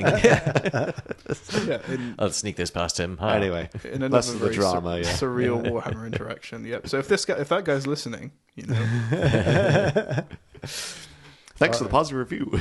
yeah. Anyway, it's really fun that we're all getting new armies. I'm also getting my Demons of Nurgle based. All right. So that's what I'll be taking next time we play. So Nice. Yeah, there's rumors that we might start a campaign. We'll see how we go. yep, maybe Yeah. when we get Stefan playing, Emmett playing, and all the other people locally, we can have something really cool going on. Yeah, That'd yeah. be fun. We'll see what happens. See what happens. All right, men. Rank up. We'll charge him in the flanks. Alrighty, I think that about brings this episode to a close. A couple things I wanted to mention before we finish out the episode. I have been spending the last couple weeks of potential hobby time building a mod for the video game Dwarf Fortress based on Warhammer Fantasy, just because this game is really fun. It's out now on the Steam Workshop if you ever played Dwarf Fortress. I doubt many of you do, but it's called Forthammer Fantasy. You can go download it and tell me what you think. And if you need a reason to start playing Dwarf Fortress, then what better way than having a gateway from one of your incredibly sort of Niche hobbies, niche hobbies into another? So yeah, it's Can't recommend great. Dwarf Fortress enough. Very fun game. The work that you've been doing on it looks incredible. I saw that you had a post that was on the front page of the Dwarf Fortress subreddit. Hundreds of people have subscribed to it already, left great comments. So it's really nice, and just get some rank and flank branding on there. Have like some sort of hidden Easter egg that takes you to the podcast. And Yeah. Well, now that I've mentioned it on the podcast, I might put a link to it in the Steam description page. Yeah. nice. Nice. One other thing that I'd like to shout out. So one of our local players, Emmett, a couple of things about him. First off, he just became a father. Congratulations! Oh, I didn't know Emmett. that. Yeah, Congrats, yeah. Emmett. Yeah. He has a little baby girl. Yay! And there was much rejoicing. Yeah. The second thing is he's becoming a 3D sculptor, and he sculpted the knight in our logo as a miniature. So it's so cool. It looks It so is. cool. We do not know if his name is Hank or Frank, but Clearly, it's- we need to paint two of No, them. it's Hank One in Rank black, and one in Frank white. Flank. is that what it Hank is? Rank and Frank Flank. Yeah. Frank Flank is so hard to say. Yeah. Frank Rank isn't. Well, Hank Flank and Frank Rank. to be frank, Hank Rank. To be frank, Hank Frank. Yeah. Okay. Anyway, if you would like to get a copy of that STL, you can actually just get it on our Discord. I think if you join the Discord, and you can print it out. It's a very cool. I think it would fit in with either Bretonnian or Empire Army. But big thank you to Emmett for doing that for us. Put it in any army. It fits in with everything. That's it. It's the Green Knight, only it's Black and white. It's Hank Frank Flank Rank. Yeah. Thanks, Emmett. Yeah. Well done, Emmett. And as always, if you have any questions or complaints, please join our Discord and tell us all about them. And we'll make fun of you for it. No, we won't. Of course not. We're all very friendly. It is actually a really friendly Discord. I'm pretty stoked about the amount of conversation that we have on there, and Even if you just want to come in and show off your lovely painting. right. So many people have got such beautiful models. I feel bad putting my stuff I've painted in there because everyone else is like, yeah, here's my single unit that I spent 8 hours on. It looks incredible, and I've done all this really good layering. So I'm like, when I post my little contrast paint dwarfs, I'm like, oh this kind of sucks. But it's even no matter what your level of hobby, I think it's fun to show what you've done. Absolutely. And I think that I think everyone likes to see it. everyone likes to see Yeah. it, right? And it's at the end of the day, they're your army, right? Yeah, And getting them painted and having someone to show them to is really kind of beneficial for self-motivation, I think. Absolutely. Yeah. And one of the things that we did this week, and this is the last thing, and then I'll shut up, I promise, was we've got the Paint and Chill channel on the Discord now, where it's just like drop in, hang out while you're painting your minis. Listen to AJ talk about how much he loves painting cloaks. I do love I just love painting painting cloaks. I find painting cloaks is so zen. Okay, you can talk about this in the Paint and Chill channel, mister. The zen of cloak painting. Anyway, this is that for our was really spin-off Cloakcast. Cloak and Floke.